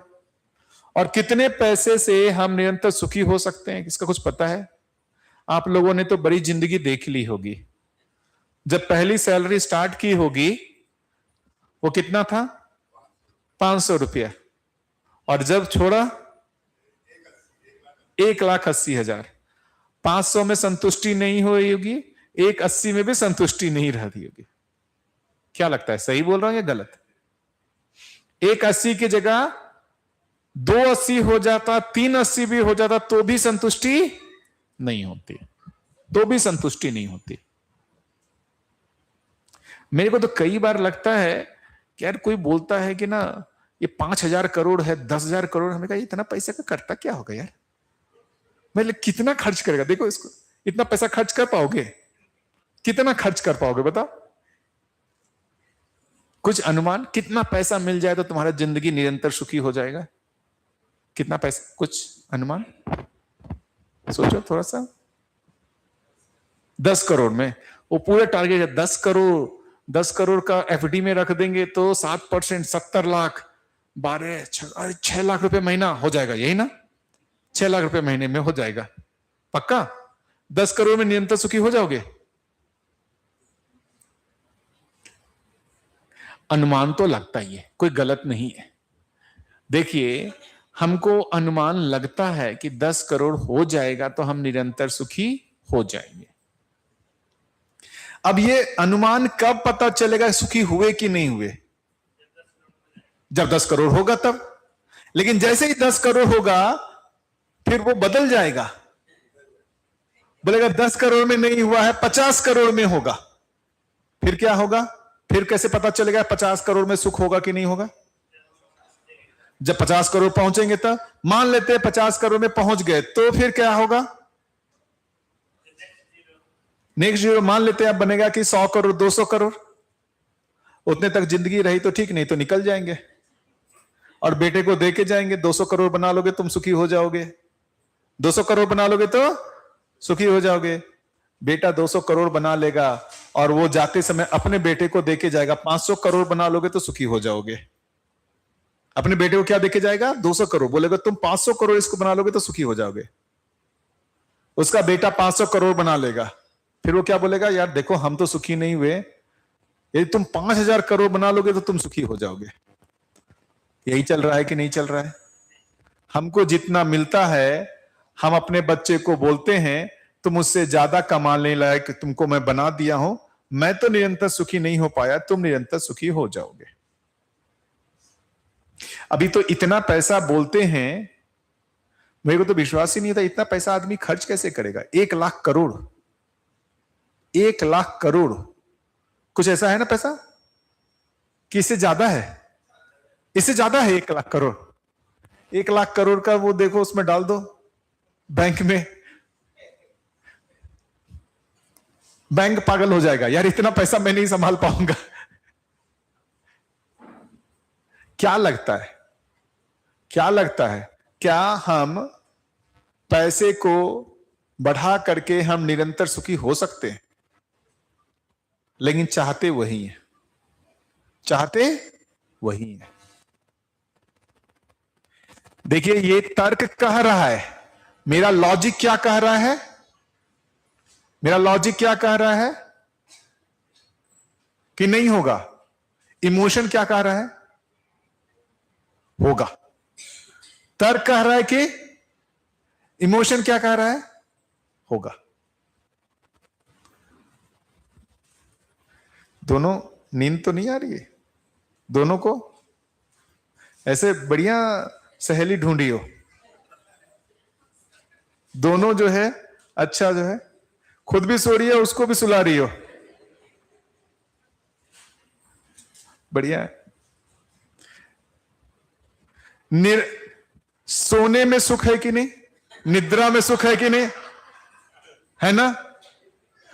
कितना देर लगातार सोने में सुख है? लगातार सोते रहे तब नहीं। अरे फिर निरंतर सुख कैसे रहा? निरंतर नहीं है, सुख तो है। तो मैंने उसको सुखी किया कि दुखी किया? मैंने उसको सुखी कर दिया कि दुखी कर दिया? कितना सुखी थी, अब मैंने उसको दुखी कर दिया ना। अब क्यों दुखी कर दिया? क्योंकि वो निरंतर नहीं है। निरंतर का उपाय बता रहा हूं, वो क्षणिक में लगी हुई है, तो निरंतर का उपाय के लिए जगा दिया। अब ठीक किया? अब ठीक किया ना?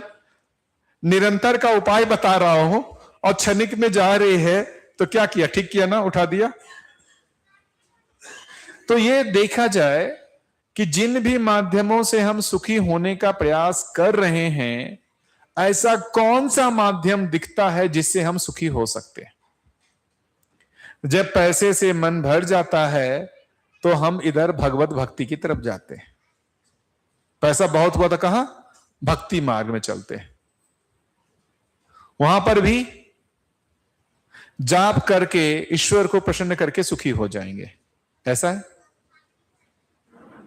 जितने भी हमको दिख रहे हैं माध्यम, उसमें से कोई एक माध्यम जिन पर विश्वास बना हो कि इस माध्यम से हम सुखी हो सकते हैं, बताइए आप। ध्यान देने से?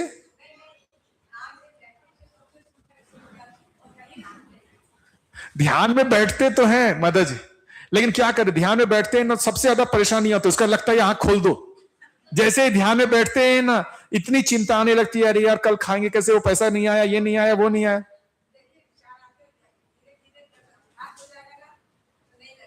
तो विचार खत्म कर देने से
अब ये इन्होंने क्या, ध्यान में ईश्वर में लीन।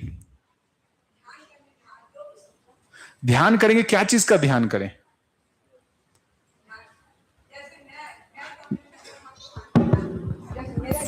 जैसे मैं बस वही पाना चाहती हूँ और कुछ भी नहीं, और मैं कुछ भी नहीं, मतलब सब सुविधाएं हैं और किसी में वो लिप्त नहीं।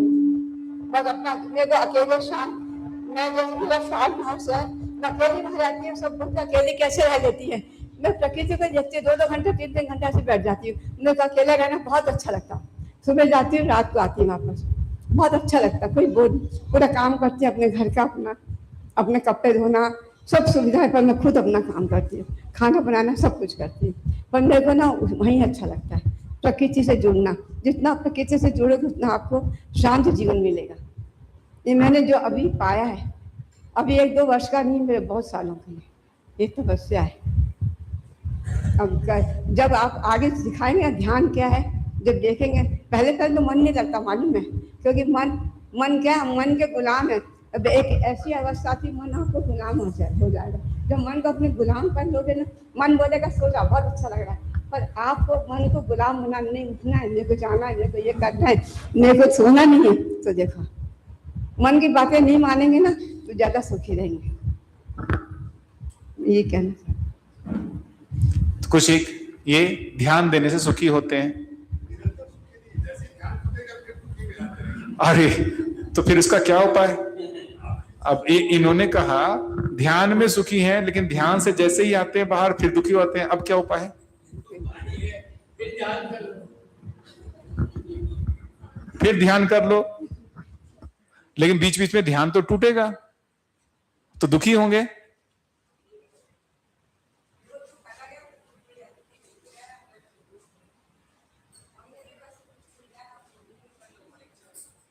एक बताता हूं मैं। एक समाधान ढूंढा गया हमारी सारी समस्याओं का। ये जो दुख का जो कारण है ना, हमारे दुख के जो कारण है, इधर लिख देता हूं मैं।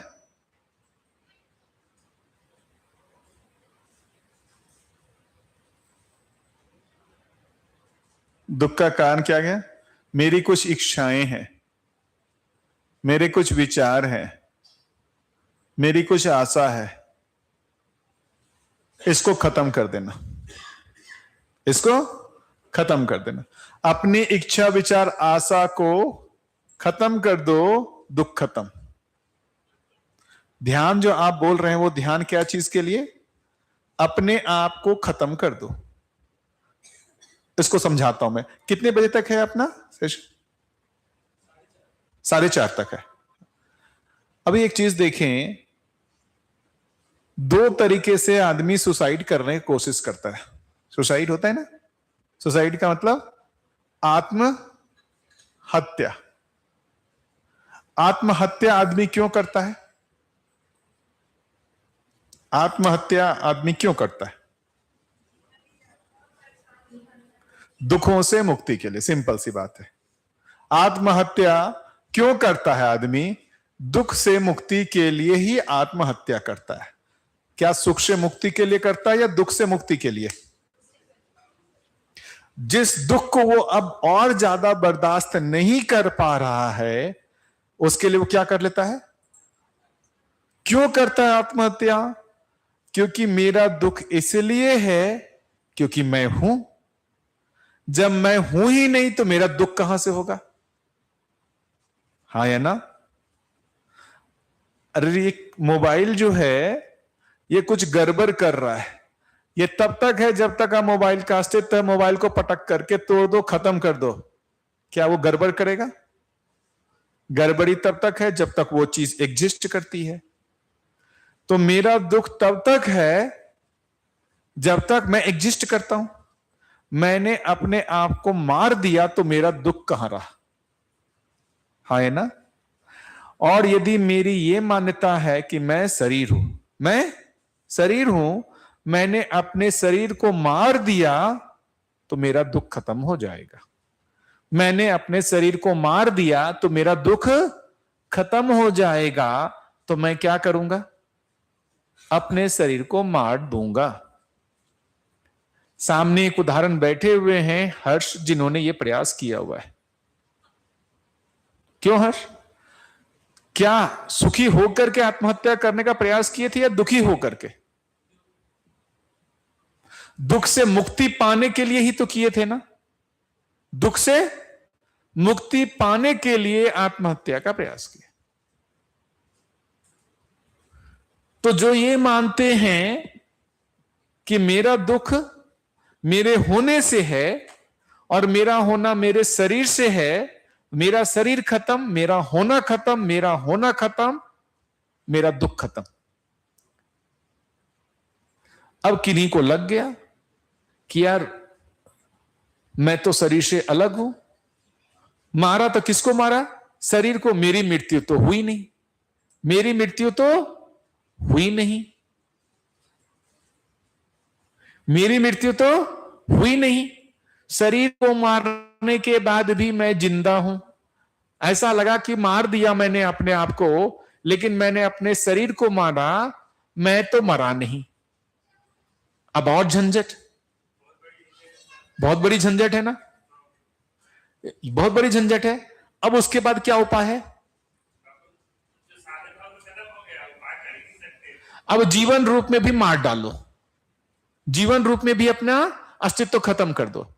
शरीर रूप में अस्तित्व खत्म करने की कोशिश किया, जीवन रूप में अपना अस्तित्व को खत्म करने का प्रयास, जीवन रूप में अपने अस्तित्व को खत्म करने का प्रयास, तो मेरा विलय हो जाए। विलय होने का मतलब मेरा स्वयं का कोई अस्तित्व ही ना रहे, मेरा कोई अस्तित्व ही ना रहे। ये जो सारी बात करते रहे ना, अस्तित्व विहीन मोक्ष, अस्तित्व विहीन मोक्ष, मोक्ष का मतलब दुखों से मुक्ति। दुख से मुक्ति कैसे मिलेगी? जब तक स्वयं का अपना अस्तित्व मान के रखे हुए हो, दुख स्वाभाविक है। क्या अपना अस्तित्व? मैं हूं ही नहीं, मैं तो परमात्मा स्वरूप हूं, मेरा अस्तित्व ही खत्म, मैं रहा ही नहीं, मैं कहां हो गया? परमात्मा स्वरूप हो गया।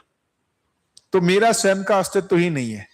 मेरा अस्तित्व नहीं तो मेरी कोई इच्छा नहीं, कोई विचार नहीं, कोई आशा नहीं, मेरा अस्तित्व खत्म, मेरा दुख खत्म। आप उसी की बात कर रहे हैं, आप उसी की बात कर। सारे ध्यान पद्धतियों का लक्ष्य है क्या चीज? समाधि को पाना। समाधि क्या स्थिति है? जहां हमने अपने इच्छा विचार आशाओं को चुप कर दिया। समाधि क्या है? इच्छा विचार आशाओं को ही खत्म कर देना। इच्छा विचार और आशा, इसको ही खत्म कर देना, इसको ही खत्म कर देना। खत्म करते हैं राहत मिलती है, खत्म कर देते हैं राहत मिलती है, जैसा आपको अभी मिल रहा है।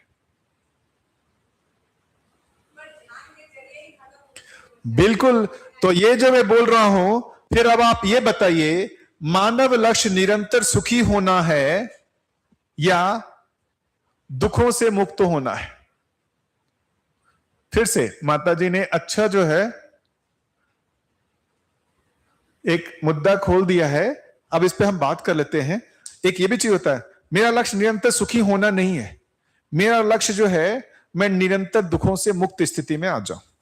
वो हो सकता है सुख नहीं हो, लेकिन एक ऐसी स्थिति जिसमें कभी दुख नहीं है। वो एक ऐसी स्थिति हो सकती है जहां पर मेरे में ना कोई विचार है, ना कोई इच्छा है, ना कोई आशा है। तो मैं दुखी हूं क्या? मैं दुखी हूं क्या? क्या मैं सुखी हूं? सुखी भी नहीं हूं, सुखी भी नहीं हूं और दुखी भी नहीं हूं। तो मेरा लक्ष्य क्या है? दुखों से मुक्ति है लक्ष्य, या मेरा लक्ष्य सुखपूर्वक जीना है? क्या लगता है? अब बढ़िया बात आ गई है, मेरा लक्ष्य दुखों से मुक्ति पाना है या मेरा लक्ष्य निरंतर सुखपूर्वक जीना है? आपने जो बात कही वो दुखों से मुक्ति वाली बात कही है, उसमें सुखपूर्वक जीने का कोई प्रमाण नहीं है। आप जिस स्थिति को पाना चाह रही है उसमें जीने का कार्यक्रम निकलेगा क्या? वही इच्छाएं मर गई, पूरे समय ध्यान में बैठे हुए हैं, जीने का कार्यक्रम खत्म। मानव के साथ जीने का कार्यक्रम खत्म। मानव के साथ जीने का कार्यक्रम खत्म हो जाएगा ना। हमेशा ध्यान में बैठे रहो, जीने का कार्यक्रम खत्म। तुम्हारा दुख तुम जानो, मेरे को तो किसी के साथ जीना ही नहीं है। वैसे व्यक्ति के जीने का कार्यक्रम नहीं निकलता।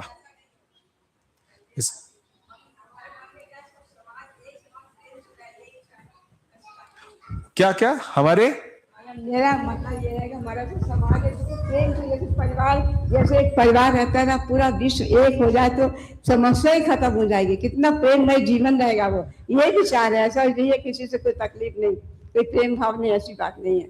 प्रेम ज्यादा उमड़ता है, आप ध्यान में जाएंगे ना, सबके प्रति प्रेम उमड़ता है, ऐसा नहीं है। मतलब ये ना अकेले बैठ सकती है तभी मेरे अच्छा लगता है, ऐसे परेशानी नहीं होती कि किसी से बात नहीं करना, किसी को ऐसा नहीं, किसी के प्रति प्रेम नहीं है। प्रेम ज्यादा उमड़ता है, ज्यादा भावनाएं प्रेममय होता। आप पढ़ेंगे तो ध्यान में जो बैठता है ना, हमेशा कई, मैं अभी से नहीं, मेरे कई साल हो गए, बहुत सालों से मतलब अभ्यास कर रही हूँ, जो भी है। ये देखिए अच्छी बात है, ये बोल रहे हैं आपके परिवार वाले, परिवार में आपके कौन कौन है? मेरा बेटा, बहू, 2 पोते। सबके साथ सुखपूर्वक जीना हो पा रहा है, तब तो अच्छी बात है। अपने लाइफ जीते, घूमते फिरते, जो करना करे, मैं दखल नहीं देती, चुप रहती। अब ये बात, ये देखिए, जैसा करना ये करे। बढ़िया उपाय हो गया। और क्या, तो आजकल के बच्चे थोड़ा मॉडर्न तरफ के हैं, हम लोग पुराने निशाने तो कुछ नहीं, जैसे उनकी जिंदगी जीना चाहे जाओ, ये बस ये बात है। कभी कुछ नहीं बोलते ये मत करो मत करो, जो बेटा आपको वो पता है ना, बोलने जाएंगे तो झगड़ा होगा। हाँ, जो भी सोचो, वो आपको पता है कि बोलने जाएंगे झगड़ा होगा, इसलिए है अच्छा कॉम्प्रोमाइज, चुप रहो। हाँ, बहुत शांति जी। और उसके बाद अपना शांत रहो। हाँ, सबसे बढ़िया। ये देखो कहाँ शांति ढूंढे।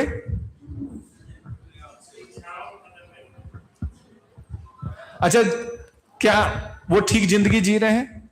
हाँ, वो बहुत खुश है, बहुत खुश है। बहुत खुश है। तो आप इसकी उनकी जैसी जिंदगी क्यों नहीं जीते हैं? फिर आप ध्यान में क्यों लगे हुए हैं? फिर क्या बात, देखो मेरे को इसमें सुख मिलता है, मेरे को जिंदगी अच्छी नहीं लगती, हम लोग नहीं पसंद अब नहीं ये करते। इसका मतलब फिर से हम वहीं पर अटक गए, फिर से हम वहीं अटक गए। हर मानव के निरंतर सुखी होने का माध्यम फिर अलग अलग है। आपका अलग है, आपके बेटे बहू का अलग है। यंग है ना हम लोग, अच्छा, फिर से वही हो गया। मतलब ये उम्र के हिसाब से जो है वो माध्यम बदलेगा, फिर बदलेगा। ये अभी क्या वो पार्टी मतलब कर फिर रहे हैं, मतलब आप यही कहेंगे कि जवानी में जब वो यंग है, बढ़िया भोग विलास करो, हाँ सही बात है, खूब भोग विलास करो, और बुढ़ापे में आकर ध्यान करो। क्या मालूम भैया, वो उनका जाने, वो क्या करेंगे, मगर हम लोग का या आप क्या देंगे कि उनको अभी से बोलेंगे ध्यान करो, उसमें सुकून।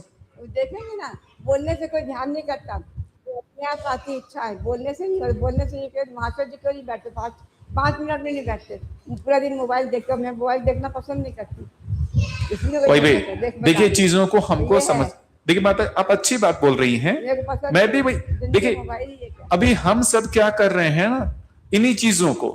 अब आप जो बोल रही हैं ना, उसके हिसाब से निरंतर सुखी होने का जो माध्यम है ना, वो क्या हो रहा है, समय के साथ बदलता है, समय के साथ बदलता है। छोटे बच्चे इस माध्यम से सुखी होंगे, ये थोड़े बड़े होंगे इस माध्यम से सुखी होंगे, थोड़े बड़े होंगे इस माध्यम से सुखी होंगे, फिर इस माध्यम से सुखी होंगे, फिर इस माध्यम से सुखी होंगे, अंत में इस माध्यम से सुखी होंगे। माध्यम बदलता रहेगा। क्या लगता है, सही लगता है क्या? मानव के सुखी होने का जो माध्यम है वो बदलता है क्या? और कुछ जो संन्यास ले लिए, संन्यास ले लिए, उनका क्या किया जाए? उनका तो एक ही माध्यम चल रहा है, भगवत भक्ति। अब वो क्या करेंगे? ये बात पकड़ में आ रही है? क्या जो ये सुखी होने का माध्यम है, क्या सुखी होने का माध्यम है, क्या वो निरंतर बदलेगा क्या? अभी मैं जिस माध्यम से सुखी हो रहा हूं, 10 साल बाद मैं दूसरे माध्यम से सुखी होऊंगा, उसके 10 साल बाद मैं किसी दूसरे माध्यम से सुखी होऊंगा। और अभी आप जिस माध्यम से सुखी हो रहे हैं, 5 साल बाद आपका माध्यम बदलेगा? अब ये कैसे बोल सकते हैं? अच्छा, 25 साल पहले आपको जो लगता था वो बदल गया कि नहीं बदल गया? फिर 25 साल पहले जो आप सोचते थे, आज वैसा सोचते हैं? फिर ये कैसे बोल सकते हैं कि 25 साल पहले भी यही बोलते हैं कि भाई नहीं बदलेगा? बदल गया ना आपका? पता नहीं बोलते थे कि नहीं बोलते, अभी तो मैं बोलते गारंटी देते, कभी नहीं ध्यान देना, कभी सो नहीं सकते, बस वही। ठीक है, अभी हम लोग इस पर चर्चा करेंगे, ये सभी मुद्दे आएंगे, सब पर चर्चा करेंगे। अभी एक जो आ रहा है कि भाई ये जिस माध्यम से हम सुखी होते हैं, वो माध्यम समय के साथ बदलता है। तो अभी इस अवस्था में भगवान की भक्ति करना है ना, उससे हम सुखी होते हैं। यंग एज में पैसा कमा के भोग विलास करके सुखी होते हैं, और छोटी अवस्था में खेल कूद करके सुखी होते हैं। तो छोटी अवस्था में सुखी होने का माध्यम खेलकूद, युवा अवस्था में सुखी होने का माध्यम भोग विलास, और वृद्धावस्था में जो है भगवत भक्ति। और मरने के बाद क्या करेंगे? मरने का वही है, इंसान मरता है दूसरी दुनिया में चला जाता है, और क्या है, जन्म लेता है, यही तो है। मरने के बाद वो आदमी बनता है, दूसरी योनि में चला जाता है, नहीं तो फिर जन्म ले लेता है ना, तो वापस फिर से खेलने करके सो किसी दुनिया में आ जाता है, तो चक्कर में फंसा हुआ है। और अभी चक्र में फंसे। इस चक्र से मुक्त होना चाहते हैं, इस चक्र में फंसे रहना चाहते हैं? क्या चाहते हैं? इस चक्र में फंसे रहना चाहते हैं? मैं तो इस जन्म में मुक्ति नहीं चाहती, दूसरी रियल बात है, एक जन्म लेना चाहती हूँ बस।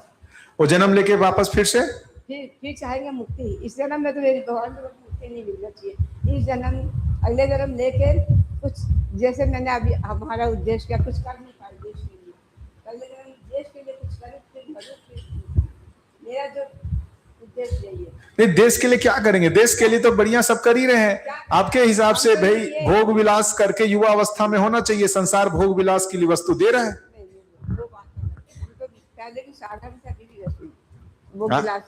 भोग विलास पहले भी नहीं थे, सिंपल थे, ऐसे थे। जैसे आजकल के बच्चे ना होटलों में जाना, खाना पार्टी में, वो पहले भी नहीं था। पहले भी हम नहीं ऐसा करते थे, सिंपल जिंदगी जिए।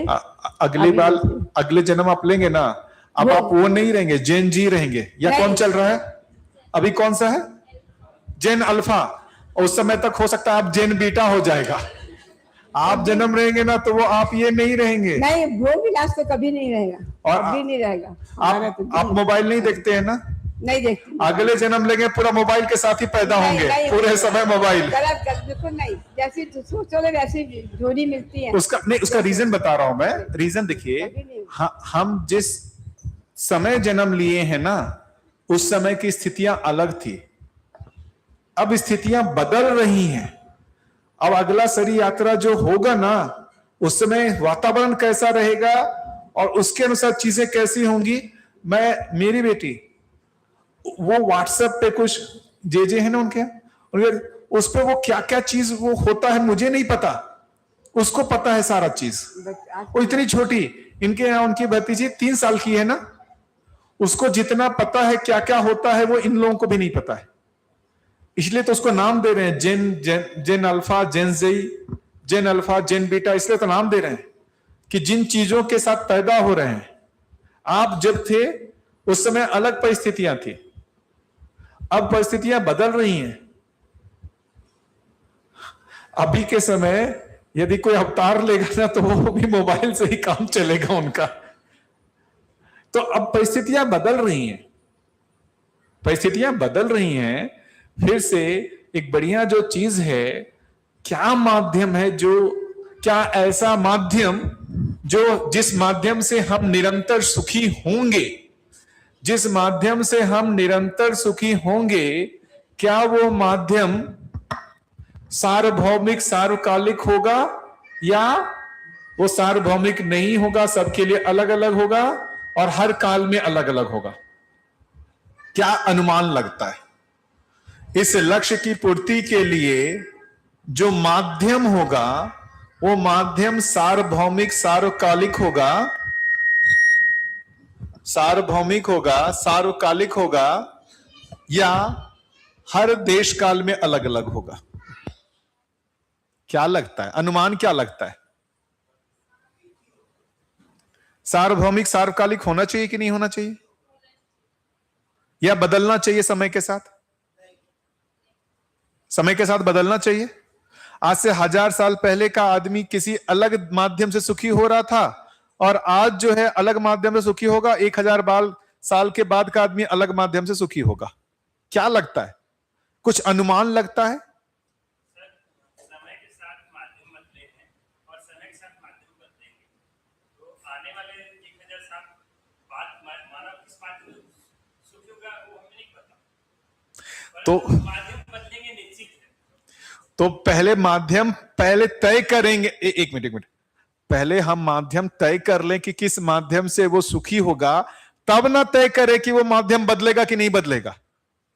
माध्यम को तय नहीं किया और बोल रहे हैं हम वो अंडरस्टूड है, ये मानते हैं कि वो माध्यम क्या है, वो माध्यम क्या है, वो ये मानते हैं भौतिक सुविधा बराबर सुख। ये सुविधा बनता है ना, ये सुविधा समझ में आता है ना? एसी, फैन, घर है ना, कार, ये जो भौतिक सुविधाएं हैं, भौतिक सुविधाएं हैं, ये जो भौतिक सुविधा बोलते हैं वही सुख है। यदि ऐसा मानते हैं तो वो बदलेगा। भौतिक सुविधा को ही हम सुख मानते हैं तो समय के साथ बदलेगा। आज जो भौतिक सुख सुविधाएं हैं 1000 साल पहले वो नहीं थी, इवन 50 साल पहले नहीं थी। 50 साल पहले आप लोग जब छोटे थे ऐसी थी क्या? कूलर भी नहीं होता होगा, मोबाइल नहीं था, कार नहीं था, फैन भी नहीं था, इलेक्ट्रिसिटी नहीं था। तो आपका कहने का मतलब भौतिक सुविधा से ही हम सुखी होते हैं। क्या भौतिक सुविधा से आदमी निरंतर सुखी होता है? तो ये क्या माध्यम है निरंतर सुखी होने का? ये माध्यम जब निरंतर सुखी होने का है ही नहीं तो ये बदलेगा या नहीं बदलेगा हम बात कैसे करें?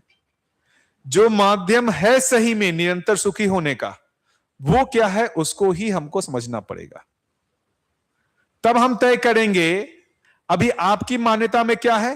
वो माध्यम तो यही है। वो माध्यम क्या है? यही है। सुख का माध्यम क्या है? वही है। भौतिक सुविधा बराबर सुख है। ज्यादा से ज्यादा भौतिक सुविधा इकट्ठा कर लिया, ज्यादा से ज्यादा सुखी हो गए, ये मान्यता है। क्या लगता है, भौतिक सुविधा जिन्होंने ज्यादा से ज्यादा इकट्ठा कर लिया वो निरंतर सुखी हो गए क्या? या वो भी क्षणिक सुखी ही होते? तो वो माध्यम तो नहीं है। हम जिस भी माध्यम की बात कर रहे हैं वो माध्यम निरंतर सुख का होना चाहिए, क्षणिक का नहीं होना चाहिए। जिस भी माध्यम की बात कर रहे हैं वो माध्यम क्या होगा? निरंतर सुखप्रद होगा या क्षणिक होगा?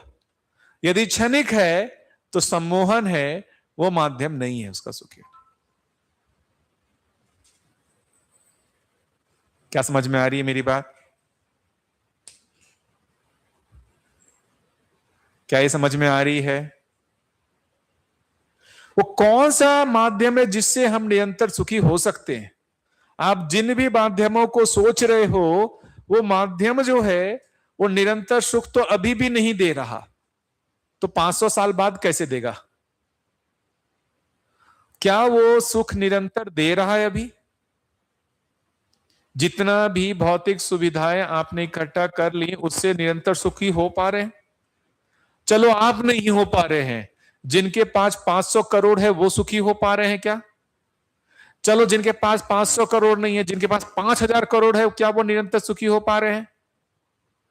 जिनके पास 1 लाख करोड़ है, नहीं हो पा रहे। आप सोचिए 1 लाख करोड़ से ज्यादा की भी संपत्ति जिनके पास है वो परिवार भी इकट्ठा नहीं रह पाए, उनके घर में भी बंटवारा हो गया। हाँ या ना?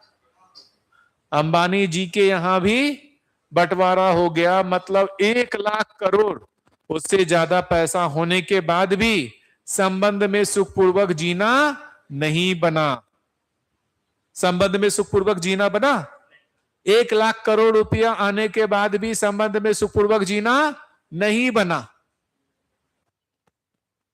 इसका मतलब कितना भी भौतिक सुख सुविधाएं इकट्ठा कर ले निरंतर सुखी नहीं हो सकते। उसका उल्टा पूछता हूं, क्या लगता है संबंध वैसी जगह अच्छा है जहां सुविधाएं कम है या सुविधा जहां ज्यादा इकट्ठा होते जा रहा है वहां संबंध की स्थिति अच्छी है? जहां संबंध, वहां संबंध की स्थिति ज्यादा अच्छी, उतना खराब। जहां जितना ज्यादा भौतिक सुविधाएं आ गई वहां संबंध उतना खराब होता गया। ये बोल्डली बोल रही हैं और मैं भी उस पर सहमत हूं। ज्यादा से ज्यादा पैसा आता गया, परिवार जुटता गया या टूटता गया? और अपेक्षा क्या थी? ज्यादा से ज्यादा पैसा आ जाएगा तो सभी सुखी हो जाएंगे, ज्यादा से ज्यादा पैसा आ जाएगा तो सभी सुखी हो जाएंगे। हो पा रहा है क्या? इसका मतलब वो सुखी होने का माध्यम नहीं है, होता तो अभी वर्तमान में उसका प्रमाण दिखता है ना, अभी वर्तमान में इसका प्रमाण दिखता कि नहीं दिखता। अब सभी लोग, अभी बहुत महत्वपूर्ण भाग है, 700 करोड़ लोग मिलकर के इस माध्यम को ढूंढ रहे हैं कि किस माध्यम से हम सुखी हो जाएंगे। 700 करोड़ लोग मिलकर नहीं ढूंढ पा रहे हैं, हम सभा में बैठे हुए लोग इसको ढूंढने का कोशिश करें, ढूंढें। ये जिम्मेदारी वाली बात है, किस माध्यम से सुखी हुआ जाएगा, और सही ढंग में ढूंढ लिया वो बड़ा सॉल्यूशन हो जाएगा पूरी मानव जाति के लिए। क्या अनुमान लगता है किस माध्यम से सुखी हुआ जा सकता है? सोचा जाए। इसको मैं थोड़ा और दूसरे तरीके से रखने की कोशिश करता हूं, लेकिन अभी 4:30 बज गया है। लेकिन इतना तो हम समझने का पहले कोशिश करें, संसार जिन भी माध्यमों से सुखी होने का कोशिश कर रहा है वो पूरा नहीं पड़ रहा है। देखिए, ऐसा ना कहा जाए कि भौतिक सुविधाएं जो है आवश्यक नहीं थी। भौतिक सुविधाएं आवश्यक थी, पूरा नहीं पड़ा। भौतिक सुविधाएं आवश्यक थी, पूरा नहीं पड़ा। ये आवश्यक नहीं था, ये आवश्यक नहीं था, ये आवश्यक नहीं था, बिजली आवश्यक नहीं था, ऐसा नहीं कहा रहा। आवश्यक था लेकिन पूरा नहीं था, पूरा नहीं था। तो कौन सी ऐसी चीज है जो अभी भी छूटी हुई है जिसके कारण निरंतर सुख नहीं मिल रहा? इस पर दिमाग लगाइए, सोचिए, और ब्रेक के बाद फिर कुछ निष्कर्ष निकलता है तो चर्चा करेंगे इस पे। ब्रेक के बाद यदि कुछ निष्कर्ष निकलता है तो इस पे चर्चा करेंगे। ये ठीक लग रहा है? कितने लोगों को लग रहा है कि ठीक चल रही है क्लास सभा में? कुछ ऐसा तो नहीं लग रहा है ना, मोनोलॉग जैसा, कुछ प्रवचन जैसा? थोड़ा धीरे धीरे। कोई भी पहली बार रस होता है ना, अच्छा नहीं लगता है, बार बार उसको खिलाने पर ना रस आने लगता है। तो ये समझ का रस ऐसा ही है, धीरे धीरे आता है। ठीक है, तो कैसा करें राकेश? ब्रेक ले लें क्या? और ब्रेक कितने बजे वापस मिल रहे हैं हम लोग? 5 बजे। आधे घंटे का ब्रेक है। 5 से कितने बजे तक रहेगा सेशन? 5 से 6, 1 घंटे का रहेगा। ठीक है, तो आज बढ़िया कुछ हो जाएगा 5 से 6, और उसमें बढ़िया मैं सोचने के लिए बहुत सारी चीजें दे दूंगा। आप लोग आज थोड़ा एडजस्ट हो जाना। थोड़ा यहां पर बढ़िया है, गौशाला भी है, उधर खेत है, अच्छे से घूम सकते हैं, है ना? कितने लोग गांव से हैं? आप लोगों के लिए तो कुछ अलग नहीं लगेगा, लेकिन जिन लोग शहर से हैं उनको थोड़ा अलग लगेगा। थोड़ा घूम सकते हैं, बढ़िया है, जैसा देखना चाहें, है ना, घूम सकते हैं। और यदि कोई दिक्कत होती है कुछ भी, रूम कितने लोगों को अलॉट हो गया है? अच्छा, कितने लोगों का बाकी है अभी भी? आप दोनों लोगों का, हर्ष, और किन्हीं का रूम अलॉटमेंट बाकी है? सभी लोग व्यवस्थित हो गए? यदि कोई भी दिक्कत होती है आप हम में से किन्हीं को भी बता सकते हैं। मैं हूं, हर्ष हैं, राकेश हैं, तुषार भैया हैं, आप भी है ना भैया यहीं पर? तो हम लोग में से किन्हीं को भी आप लोग बता सकते हैं, कोई भी दिक्कत होने पर कुछ भी। और हम ये मानते हैं आप बाहर नहीं आए, अपने परिवार में ही आए, तो जो भी कम ज्यादा होगा सब मिलकर के एडजस्ट कर लेंगे। इसमें कौन सी बड़ी बात है भाई? परिवार में ही तो आए हैं ना, तो हम परिवार में आए हैं, तो ना तो हमको ये दबाव लगे कि यार ये कोई अतिथि आए हैं, ना आपको लगे कि हम दूसरे के यहां आए हैं। तो हम अपने परिवार में मिलकर के, साथ मिलकर के समझने का काम, सुखपूर्वक जीने का कार्यक्रम करते हैं। ठीक है, बढ़िया। ठीक है, बिटिया भी है ये, अभी बलवंत भैया सुबह मिले थे, उनकी बिटिया है, आप इनको भी बोल सकते हो, ये भी यहीं रहती हैं। और इनके साथ साथ बिटिया आप खड़े हो जाओ, इनको भी बोल सकते हो, इनसे भी आप बोल सकते हैं। आपको जिम्मेदारी दे दूं ना? हाँ, किन्हीं को कोई भी दिक्कत हो इनको भी बोल सकते हैं, आपको भी बोल सकते हैं। खड़े हो जाइए, पहले एक बार सब लोगों को पहचान लें किनको किनको कहा जा सकता है। ये 1 2 3 4 5, उधर राकेश हैं, तुषार भैया हैं, दीदी को अभी छोड़ दे, आप उनके साथ इंक्लूडेड हो, ऐसा माने, एक मन दो शरीर। ठीक है, तो आप हम में से किन्हीं को भी कोई भी दिक्कत होता है आप हम लोग को कांटेक्ट कर सकते हो। ठीक है दीदी, बढ़िया। चलते हैं, चाय बिस्किट पीते हैं, उसके बाद फिर से आएंगे।